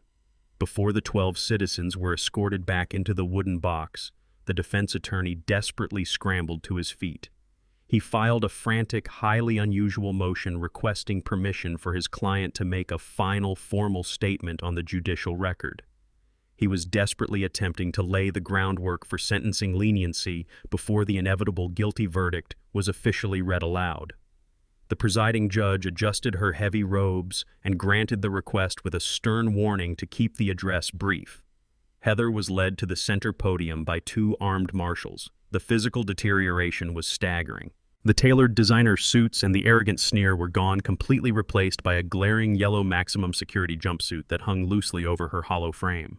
She gripped the edges of the wooden stand and looked out at the silent courtroom. The calculating corporate predator had vanished. The impenetrable sociopathic shield she had worn for months shattered into a million jagged pieces right in front of the gallery. She opened her mouth to speak, but the sharp, commanding tone of a ruthless executive did not emerge. Instead, a jagged, high-pitched gasp of pure, unadulterated terror escaped her throat. She realized with absolute crushing clarity that the walls were rapidly closing in. There were no more legal loopholes to exploit, no more shell companies to hide behind, and no more fabricated pregnancies to use as a biological shield. She was entirely exposed, standing on the precipice of a lifetime in a federal penitentiary. The jagged gasp quickly dissolved into violent, uncontrollable sobbing. Heather's shoulders heaved as genuine tears of raw self-preservation streamed down her sunken cheeks. She abandoned her carefully rehearsed legal talking points and launched into a frantic, erratic monologue of deflected blame. She aggressively refused to take a single ounce of accountability for the severed brake lines or the stolen offshore millions. She weaponized her own childhood, claiming she was raised in a ruthless, cutthroat environment where basic survival required taking exactly what you wanted before someone else took it from you. She twisted her upbringing into a pathetic excuse for her sprawling money-laundering empire. She then shifted her desperate attack directly onto Cameron. She painted her murdered husband as an emotionally vacant partner who cared infinitely more about preserving his father's architectural legacy than building a genuine life with his wife. She claimed his constant emotional distance and obsessive dedication to the family business left her feeling utterly isolated and profoundly trapped in a loveless, hollow marriage. Her voice cracked as she frantically tried to frame her rampant infidelity and financial theft as the inevitable tragic consequence of extreme emotional neglect.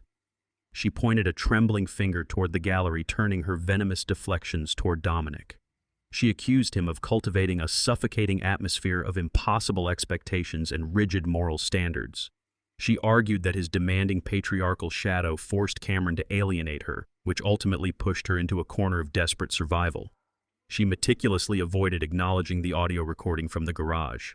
She refused to admit she ordered Bradley to cut the rubber cables. She desperately tried to convince the silent courtroom that the assassination was merely a tragic, unavoidable byproduct of a toxic family dynamic that everyone else had created. The presiding judge watched the frantic display of aggressive narcissism with an expression of cold judicial detachment. The lead federal prosecutor stood by his table looking entirely disgusted by the desperate attempt to blame the victims for their own destruction. Heather realized her convoluted narrative of victimhood was failing to penetrate the hardened atmosphere of the courtroom. She abruptly abandoned the wooden podium and turned her entire trembling body directly toward the gallery. She locked her wide, terrified eyes onto Dominic. The venomous accusations instantly evaporated, replaced by a pathetic, groveling display of sheer desperation. She begged him for mercy. She cried out loudly, pleading with the grieving father to search his heart and remember the very early days of her marriage to Cameron.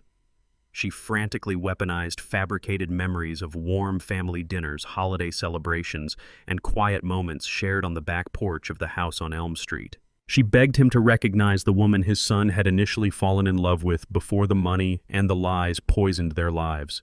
She gripped her chained hands together and pleaded with Dominic to intercede on her behalf.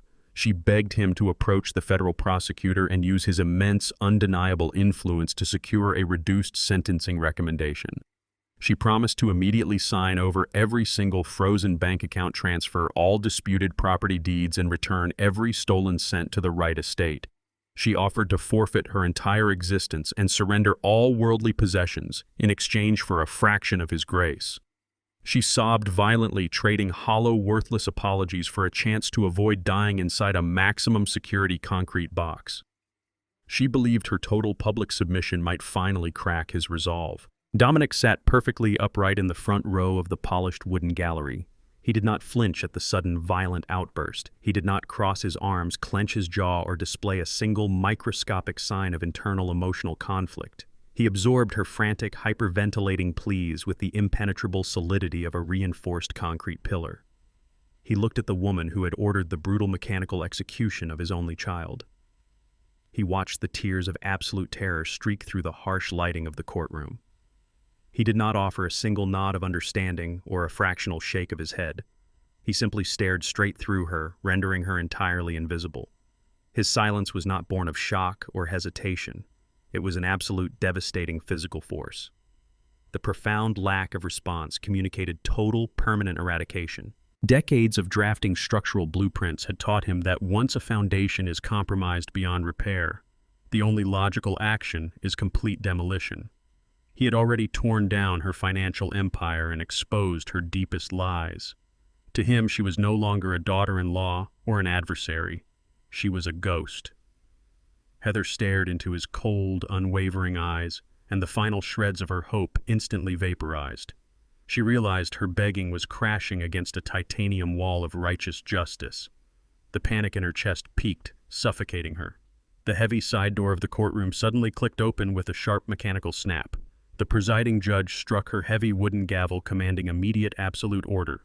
The 12 members of the jury filed silently back into the room, holding the sealed official verdict. Heather's fate now hung suspended in the heavy, breathless air of the federal court. The 12 citizens took their seats with grim, synchronized precision.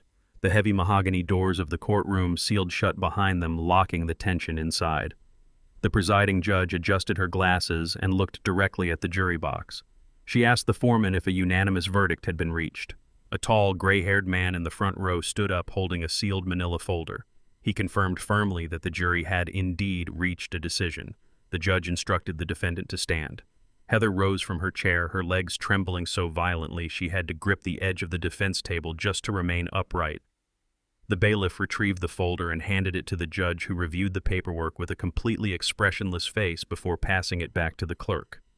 The clerk cleared his throat and began to read the official charges aloud to the packed, silent gallery. On the federal charge of wire fraud and conspiracy to commit money laundering, the jury found the defendant guilty.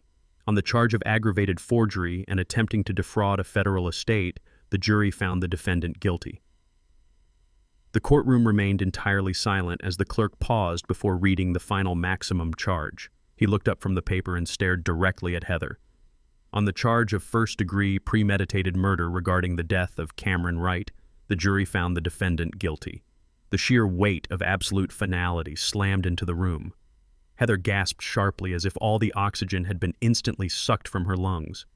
The meticulous digital evidence had completely destroyed her. She had officially lost everything. The judge did not delay the proceedings to schedule a separate, distant sentencing hearing. The severity of the crimes and the overwhelming abundance of irrefutable evidence demanded immediate and absolute closure. She slammed her heavy wooden gavel against the block, silencing the faint whispers erupting in the gallery. She looked down from the elevated bench, fixing her stern gaze entirely on the ruined woman standing below her. The judge explicitly stated that Heather's actions represented the absolute darkest depths of human greed and calculated malice. She systematically condemned the profound betrayal involved in orchestrating the mechanical execution of a devoted husband solely to steal his family inheritance. The judge then addressed the court, noting that Bradley had already accepted a binding plea agreement earlier that morning. In exchange for his formal recorded confession and his comprehensive testimony regarding the severed brake lines, Bradley was officially sentenced to 30 years in a federal penitentiary. He would spend the remaining decades of his natural life locked behind concrete walls, paying heavily for his cowardly obedience. Then the judge turned her lethal focus back to Heather. She stated unequivocally that no amount of fabricated remorse or theatrical courtroom tears could ever mitigate the cold-blooded assassination she had meticulously designed. The judge formally sentenced Heather to life in federal prison without the slightest possibility of parole. She explicitly mandated that Heather would serve her entire sentence in a maximum security facility, stripped of all privileges and permanently isolated from the society she had so ruthlessly manipulated. The heavy sentence echoed with terrifying permanence. There would be no early release, no appeals based on manufactured sympathy, and absolutely no escape. Heather was condemned to die in a cage. The harsh, metallic snap of heavy steel handcuffs instantly shattered the stunned silence of the courtroom. Two heavily armored federal marshals stepped swiftly behind Heather and forcefully secured her wrists together behind her back. The cold steel locked tightly into place, binding her permanently to the catastrophic consequences of her overwhelming greed. The stark reality of the judge's irreversible sentence finally penetrated Heather's fractured mind. Her knees buckled completely. The last remaining ounces of physical strength drained rapidly from her emaciated frame. She collapsed toward the polished hardwood floor, letting out a piercing guttural wail that tore through the cavernous room. It was not a cry of genuine sorrow or a desperate plea for forgiveness. It was the raw, animalistic scream of a cornered predator realizing it had finally been permanently caged. The two towering marshals did not hesitate or offer a shred of compassion. They caught her by the upper arms before she hit the floor. They hauled her violently upward, hoisting her dead weight entirely between them. Heather thrashed wildly, her yellow maximum security jumpsuit twisting awkwardly around her frail body. She kicked her feet against the wooden defense table and shrieked incoherently, completely devoid of any remaining human dignity. The marshals dragged her backward down the center aisle of the courtroom. Her expensive, aggressive defense attorney quickly stepped out of the way, refusing to even look at his disgraced client. The heavy wooden doors swung open to receive her. She screamed Dominic's name one final desperate time, her voice echoing down the long marble hallway outside. The heavy doors slammed shut with a definitive booming thud, cutting off her wails completely. The oppressive atmosphere of the courtroom instantly cleared. Dominic remained seated perfectly still in the front row of the gallery for exactly 10 seconds after the heavy doors sealed shut. He let the absolute silence wash over him, deeply absorbing the total structural collapse of his enemy. The mission he had embarked upon since the very day of the funeral was officially complete. He stood up slowly from the leather bench. He reached down and methodically buttoned his dark tailored suit jacket, smoothing the pristine fabric with calm, deliberate precision. He picked up his heavy brass-handled walking cane and turned toward the prosecution table. The lead federal prosecutor was already packing his thick legal files into his briefcase. Dominic extended his right hand. The prosecutor took it, offering a firm, respectful nod, acknowledging the immense personal fortitude it took to secure the conviction. Dominic then turned to Mr. Kaplan. The veteran lawyer stood silently holding his leather portfolio. Dominic grasped Kaplan's hand and delivered a single fractional nod of profound gratitude. No further words were required between the two men. They had successfully orchestrated the absolute annihilation of a murderous parasite. Dominic turned his back to the empty courtroom and walked down the center aisle. His hard leather shoes clicked rhythmically against the floorboards, echoing with absolute finality. He pushed through the heavy courthouse doors and stepped out onto the wide stone portico. The bright afternoon sun instantly blinded him, washing away the sterile, fluorescent gloom of the federal building. He took a deep breath of the crisp outside air, feeling a monumental weight lift from his shoulders. The criminals who destroyed his son were permanently locked away behind steel and concrete. But the battle was not entirely finished. The physical remnants of the betrayal still polluted his son's legacy, and that structural contamination had to be aggressively purged. Dominic drove straight from the federal courthouse to the sprawling estate on Elm Street. He parked his sedan in the circular driveway and stared at the heavy oak front door. The bright yellow police barricade tape that had marked the property as an active crime scene for the past several weeks was finally gone, leaving behind only a faint, sticky residue on the doorframe. Dominic unlocked the deadbolt and pushed the door open, stepping into the silent foyer. The heavy air inside immediately assaulted him. The classic warm interior he and his late wife Evelyn had meticulously built over 4 decades had been aggressively eradicated. In its place stood a grotesque museum of Heather's staggering vanity and unchecked greed. She had weaponized Cameron's stolen millions to transform the familial sanctuary into a sterile, ostentatious showroom. The rich mahogany wall panels had been painted over in a harsh clinical white. An absurdly massive crystal chandelier hung from the vaulted ceiling, replacing the antique wrought iron fixture Evelyn had sourced from a local artisan. The living room was choked with asymmetrical white leather sofas, mirrored accent tables, and gaudy abstract sculptures that served no purpose other than projecting a manufactured aura of high society wealth. Dominic gripped his brass-handled cane and walked slowly through the ground floor, feeling a deep, visceral disgust radiating from his core.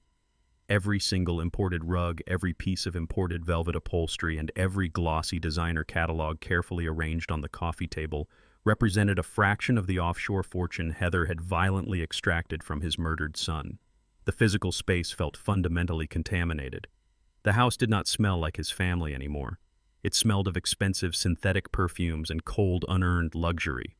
The absolute eradication of her presence was required immediately. Dominic did not waste a single second lingering in the suffocating atmosphere of the ruined living room. He pulled out his phone and made a brief, highly specific phone call to a commercial industrial disposal company. Less than an hour later, a heavy-duty diesel transport truck backed into the long driveway, groaning under the weight of a massive, reinforced steel dumpster. A crew of 4 burly workmen in heavy canvas overalls stepped out and approached the front porch, awaiting their instructions. Dominic met the foreman at the threshold and delivered his orders with the same cold mechanical precision he had utilized on the witness stand. He instructed the crew to strip the entire ground floor and the upstairs master suite completely bare. He explicitly forbade any careful boxing, any delicate wrapping, or any attempts to salvage the items for charity. Dominic pointed his cane toward the sprawling collection of imported furniture and ordered the men to throw every single object Heather had ever touched directly into the crushing mechanism of the steel bin. The workmen exchanged surprised glances but quickly grabbed their heavy canvas straps and began the aggressive demolition. They hauled the pristine white leather sofas out the front door, tossing them violently over the rusted lip of the commercial dumpster. They ripped the gaudy modern art canvases off the freshly painted walls, shattering the expensive custom frames against the pavement. The crew marched up the grand staircase and systematically emptied Heather's sprawling, customized walk-in closet.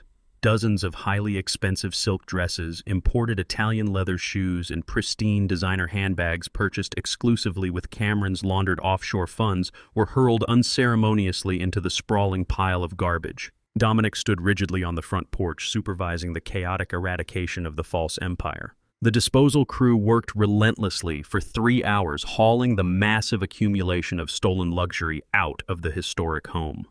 The foreman approached Dominic holding a heavy velvet jewelry box he had discovered hidden securely in the back of the master vanity. He opened the lid, revealing a stunning array of platinum tennis bracelets, diamond drop earrings, and heavy gold watches. He asked Dominic if these particular high-value items should be set aside for a secure bank deposit or legal auction. Dominic stared at the glittering contents, recognizing the exact offshore wire transfers that had funded the illicit purchases. He shook his head firmly and ordered the foreman to toss the velvet box directly into the trash compactor along with the broken furniture. He refused to retain absolutely any physical object that bore the microscopic taint of Heather's existence. He would not allow a single contaminated dollar to filter back into the Wright family estate. The foreman nodded quickly, sealing the velvet box and throwing it deep into the mechanical belly of the disposal truck. Dominic stepped off the porch and stood on the driveway as the operator engaged the heavy hydraulic levers. The massive steel teeth of the industrial compactor ground forward with a deafening metallic screech.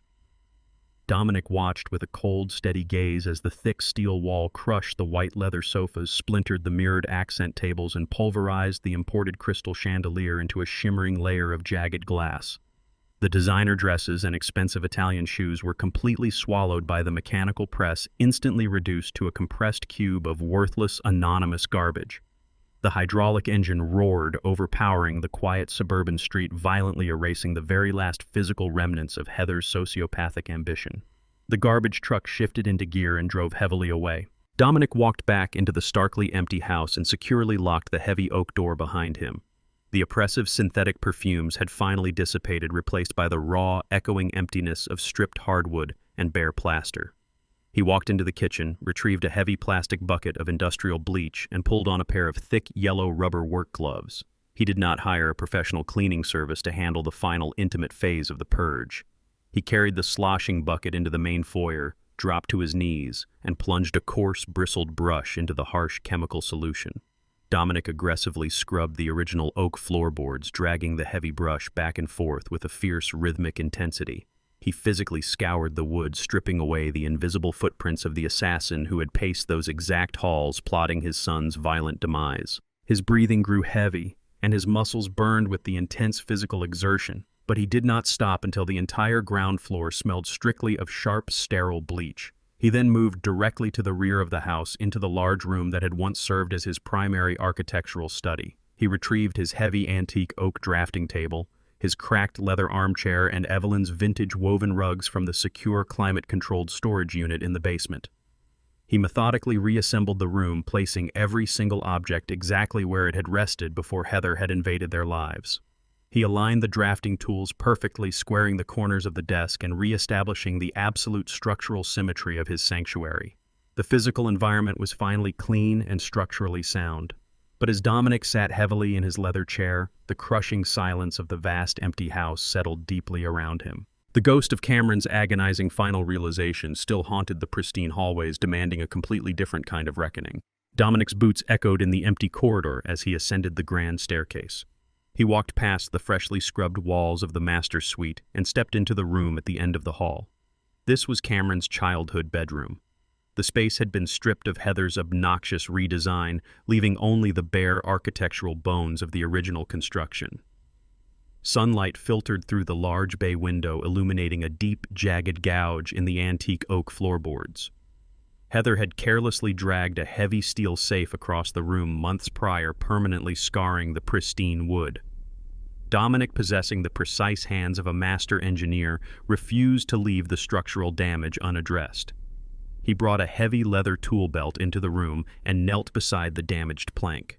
He meticulously wedged a steel pry bar beneath the ruined oak, applying steady, calculated pressure until the rusted iron nails shrieked and gave way. He lifted the heavy board, fully intending to measure the exposed joist for a custom replacement. Instead, his eyes caught a subtle anomaly in the dark cavity between the structural beams. A small secondary wooden panel had been deliberately nailed into the recess, creating a shallow hidden compartment. Dominic reached down and pried the false bottom loose. Resting in the accumulated dust of decades was a thick, weather-beaten leather notebook. He pulled it from the darkness, brushing the heavy layer of silt from its cracked cover. It possessed a familiar weight. Dominic recognized the distinct binding immediately. It was a high-grade architectural field journal, the exact type he had gifted Cameron upon his graduation from engineering school. Dominic sat slowly on the bare floorboards, holding the silent artifact in his hands, completely unaware that he was about to uncover the agonizing truth behind his son's final days on Earth. Dominic opened the heavy leather cover.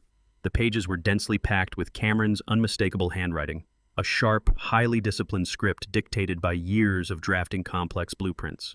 Dominic began to read, absorbing the methodical documentation of a man quietly drowning in his own home.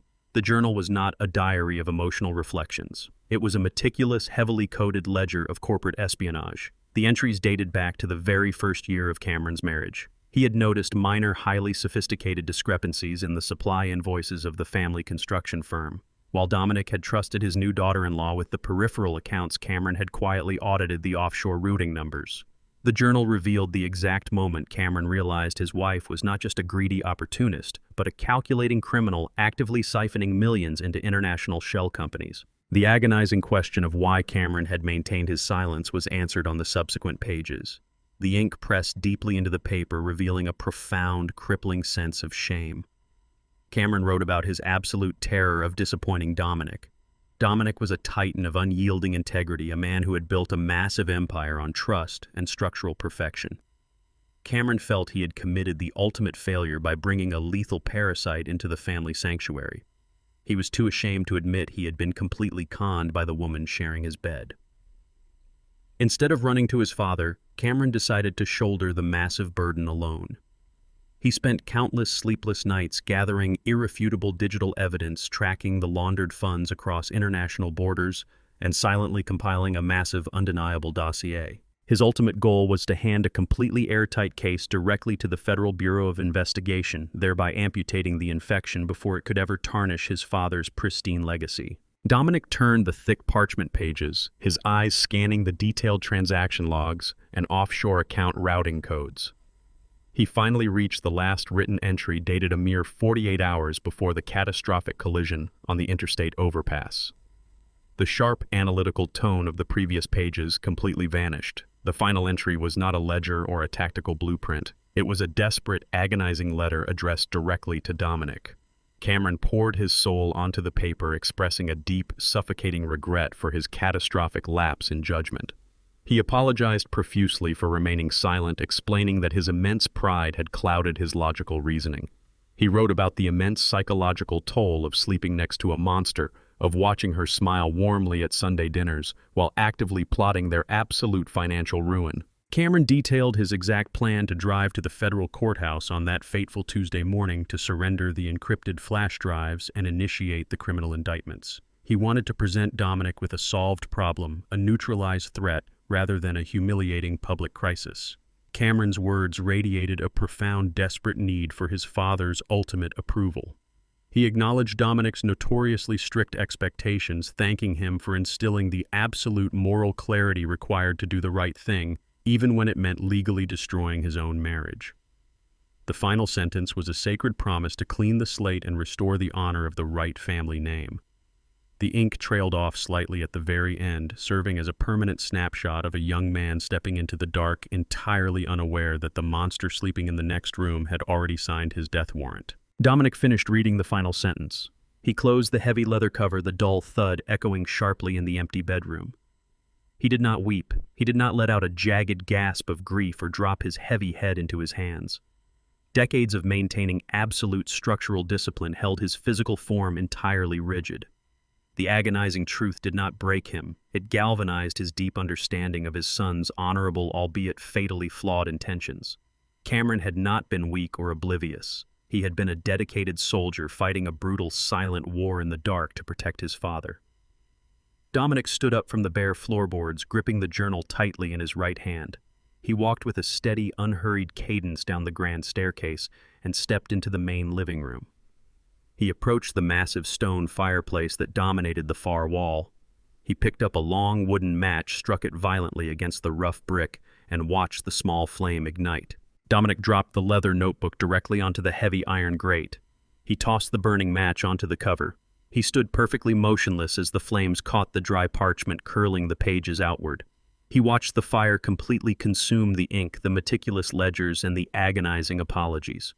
He refused to let his son's profound shame survive in the physical world. He burned the vulnerability to ash, ensuring that Cameron's legacy would remain pure and utterly untainted by Heather's venom. The fire cracked and hissed, casting a warm, flickering light across Dominic's stoic face.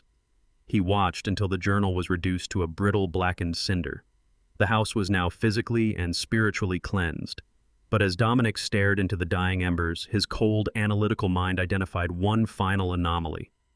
Heather and Bradley were locked away behind federal concrete, but the sprawling money laundering apparatus required highly specialized external enablers.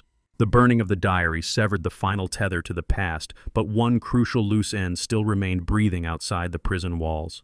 The sharp crunch of gravel beneath heavy tires broke the quiet stillness of the Elm Street estate. Dominic did not need to look through the front bay window to know exactly who had arrived. The final loose end had come directly to his doorstep. A silver luxury sedan, heavily financed and teetering on the edge of repossession, parked haphazardly in the circular driveway. Heather's parents, Arthur and Sylvia, stepped out of the vehicle. The arrogant high society posture they had continuously flaunted during their daughter's brief reign over the Wright fortune had entirely evaporated. They looked physically diminished, their faces drawn and pale under the bright afternoon sun. Dominic's relentless forensic accounting had systematically exposed their indirect association with Heather's offshore shell companies.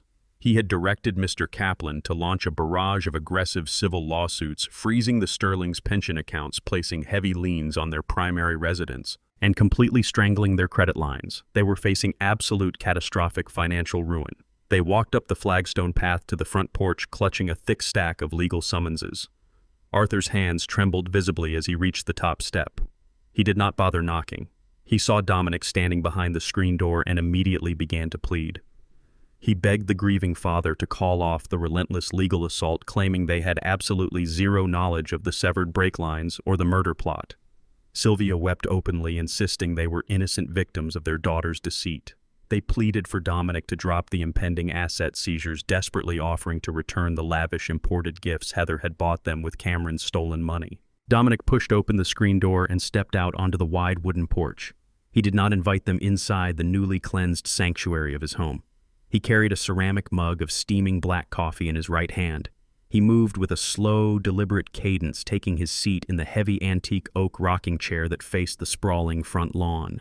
He rested his brass-handled cane against the wooden railing and took a slow, measured sip of his coffee. The bitter, dark liquid grounded him in the present moment. He watched Arthur and Sylvia unravel before him, their voices escalating in pitch as they frantically tried to justify their willful ignorance.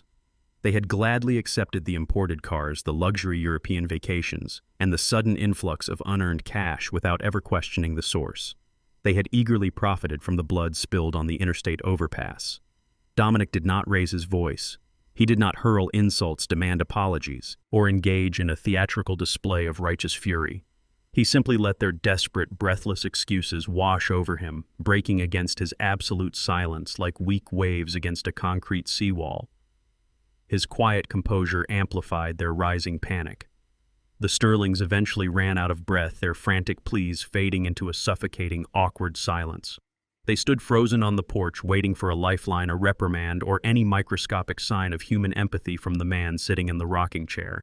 Dominic simply stared at them, his face an impenetrable mask of cold, structural discipline. He let the heavy silence stretch for a long, agonizing minute, ensuring they completely understood the absolute totality of their defeat. They were not negotiating partners. They were a finalized demolition project awaiting the final blast. When the silence became physically unbearable, Dominic reached inside the breast pocket of his dark suit jacket. He withdrew a single neatly folded legal document prepared exclusively by Mr. Kaplan earlier that morning. He placed the heavy parchment on the small wooden side table beside his rocking chair and tapped it once with his index finger. He spoke in a low, gravelly voice that carried the unforgiving weight of a judge issuing a final sentence. He informed the Sterlings that he had absolutely no interest in their apologies, their returned luxury gifts, or their fabricated innocence. He acknowledged that the ongoing civil litigation would undoubtedly bankrupt them, strip them of their home, and leave them utterly destitute within a matter of months. However, Dominic offered them a singular, non-negotiable alternative. He explicitly stated that he would instruct his legal team to instantly halt all asset seizures and permanently drop the crushing civil lawsuits on one absolute condition. Arthur and Sylvia had to sign the binding contract resting on the table. The terms were brutally simple and completely uncompromising. They were required to liquidate their local assets permanently, leave the state within 14 days, and establish residency at least 1,000 miles away from the city. Furthermore, the contract included a strict, legally binding non-disclosure agreement. They were permanently forbidden from ever speaking the name Wright in any public or private capacity. They could never contact him, they could never attempt to contact their incarcerated daughter, and they were legally barred from profiting off the story of the murder. If they violated a single clause of the agreement, the civil lawsuits would immediately activate, and their entire remaining livelihood would be instantly eradicated. Arthur stepped forward with trembling hands and picked up the heavy legal document. He read through the dense, uncompromising clauses, his eyes scanning the absolute terms of their permanent banishment. Sylvia read over his shoulder, her quiet sobbing coming to an abrupt halt as the sheer magnitude of the ultimatum set in. They possessed no leverage, no hidden financial reserves, and absolutely no legal defense against the impending ruin Dominic had engineered. They had been entirely outmaneuvered, backed into a corner, with only one viable exit. Dominic did not offer a pen. He simply watched as Arthur reached into his own coat pocket and pulled out a silver fountain pen, another lavish gift funded by Cameron's stolen wealth. The couple turned away from the porch, walking slowly down the flagstone path like ghosts being banished from the realm of the living. They reached their heavily financed silver sedan. Arthur flattened the contract against the warm metal hood of the vehicle. Defeated, humiliated, and entirely stripped of their previous high society arrogance, they both signed their names on the dotted lines. Arthur walked back and left the signed document secured under a heavy stone planter on the bottom step. He opened the passenger door for his wife, then climbed behind the steering wheel. The engine turned over with a low hum. Dominic sat in his rocking chair, sipping his black coffee as the silver sedan backed out of the driveway and disappeared down Elm Street forever. The final external threats to the family legacy were completely neutralized. The sprawling toxic apparatus Heather had built was entirely dismantled, eradicated, and swept away. The silence of the great house slowly shifted, transitioning from an eerie, haunting void into a profound, well-earned peace. The changing of the seasons marked the passage of a full calendar year since the heavy dirt was thrown over Cameron's casket. The sprawling estate on Elm Street stood completely transformed from the sterile, ostentatious nightmare it had briefly become.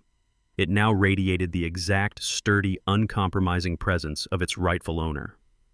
The deep mahogany wall panels gleamed with a rich, polished luster completely stripped of the harsh, clinical white paint Heather had so aggressively applied.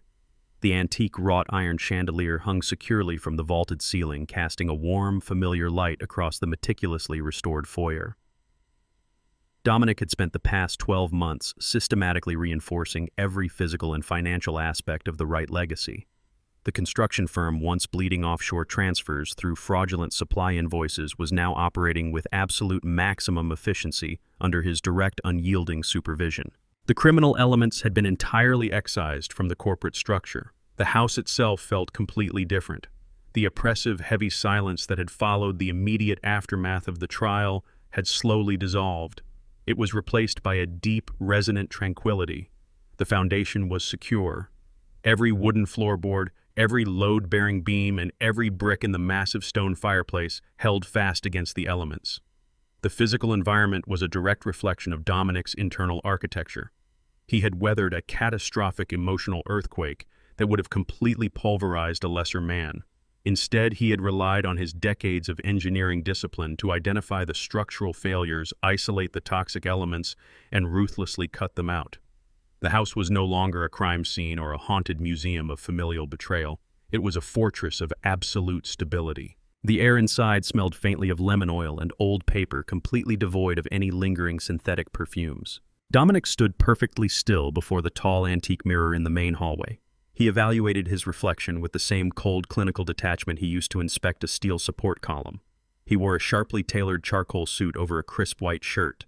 His hands, steady and deliberate, moved to the collar of his shirt and methodically adjusted a heavy dark silk tie. The face staring back at him bore the permanent weathered marks of profound loss and brutal warfare. The deep lines around his eyes and mouth were etched into his skin like carved granite. But his dark eyes remained incredibly sharp, projecting an aura of absolute impenetrable resolve. He did not look like a broken, grieving father. He looked exactly like a man who had stared directly into the abyss and forced the abyss to blink. He smoothed the lapels of his suit jacket, picked up his solid brass-handled walking cane, and walked out the heavy oak front door. The crisp morning air hit his face as he stepped onto the flagstone porch. He bypassed his usual sedan and walked directly toward Cameron's restored vintage pickup truck resting in the circular driveway. He had personally rebuilt the engine block and transmission over the long, quiet winter months, turning the physical, mechanical labor into a silent tribute to his murdered son. The heavy engine roared to life with a flawless, powerful hum. Dominic gripped the steering wheel and backed out of the sprawling estate. He drove through the quiet suburban streets, maintaining a steady, methodical speed. The route to the municipal cemetery was deeply ingrained in his muscle memory. He navigated the winding, tree-lined roads without a single hesitation, perfectly in sync with the rhythmic rumble of the rebuilt engine guiding him toward the final resting place of his family. The heavy iron gates of the municipal cemetery stood wide open under the clear morning sky. Dominic parked the vintage truck on the gravel shoulder and retrieved 2 pristine white roses from the passenger seat. He walked with his measured, rhythmic cadence down the manicured green lawn toward the shaded plot beneath a massive ancient oak tree. He stopped in front of 2 polished granite headstones resting side by side. He did not drop to his knees or collapse in a theatrical display of overwhelming agony. He did not deliver a grand, sweeping monologue to the silent air or search the sky for some profound, mystical closure. Those emotional theatrics belong to the guilty and the desperate. Dominic operated entirely on facts and duty. He stood perfectly upright, leaning slightly on his brass-handled cane. He looked down at Evelyn's engraved name, recognizing the beautiful life they had built together from absolutely nothing. He stepped forward and placed the first white rose directly in the center of her headstone. He then turned his focus to the adjacent marker bearing Cameron's name. He stared at the chiseled dates, acknowledging the brutal theft of his son's future. He stepped forward and laid the second white rose upon the cool granite surface. The gesture was simple, precise, and completely devoid of any unnecessary melodrama. It was the quiet, physical manifestation of a promise kept. He had defended their honor, neutralized their enemies, and permanently eradicated the parasitic infection that had sought to destroy their legacy. He had fulfilled his ultimate duty as a husband and as a father. He required absolutely nothing more from the universe. He stood in the quiet shade of the oak tree for 1 full minute, honoring their memory with the absolute purity of total silence. Dominic turned his back to the granite headstones and walked away without a single backward glance. He moved across the manicured lawn with the absolute certainty of a man who had completely balanced his earthly ledger. He reached the gravel shoulder and opened the heavy steel door of the vintage pickup truck. He hoisted himself into the driver's seat and placed his hands firmly on the leather-wrapped steering wheel. He was Dominic Wright. He was not a victim of circumstance or a tragic casualty of corporate greed. He was the master architect who had recognized a catastrophic structural failure within his own walls and executed a flawless surgical demolition. He had not sought peace through the hollow societal concepts of forgiveness or emotional healing. He knew that true lasting stability could never be built on a foundation of unpunished betrayal. Peace had to be violently extracted from the wreckage of his enemies. He had secured his tranquility through the absolute ruthless application of ultimate consequence. Heather was locked permanently in a maximum security concrete box entirely stripped of her humanity. Bradley was rotting in a federal cell, paying for his cowardly obedience.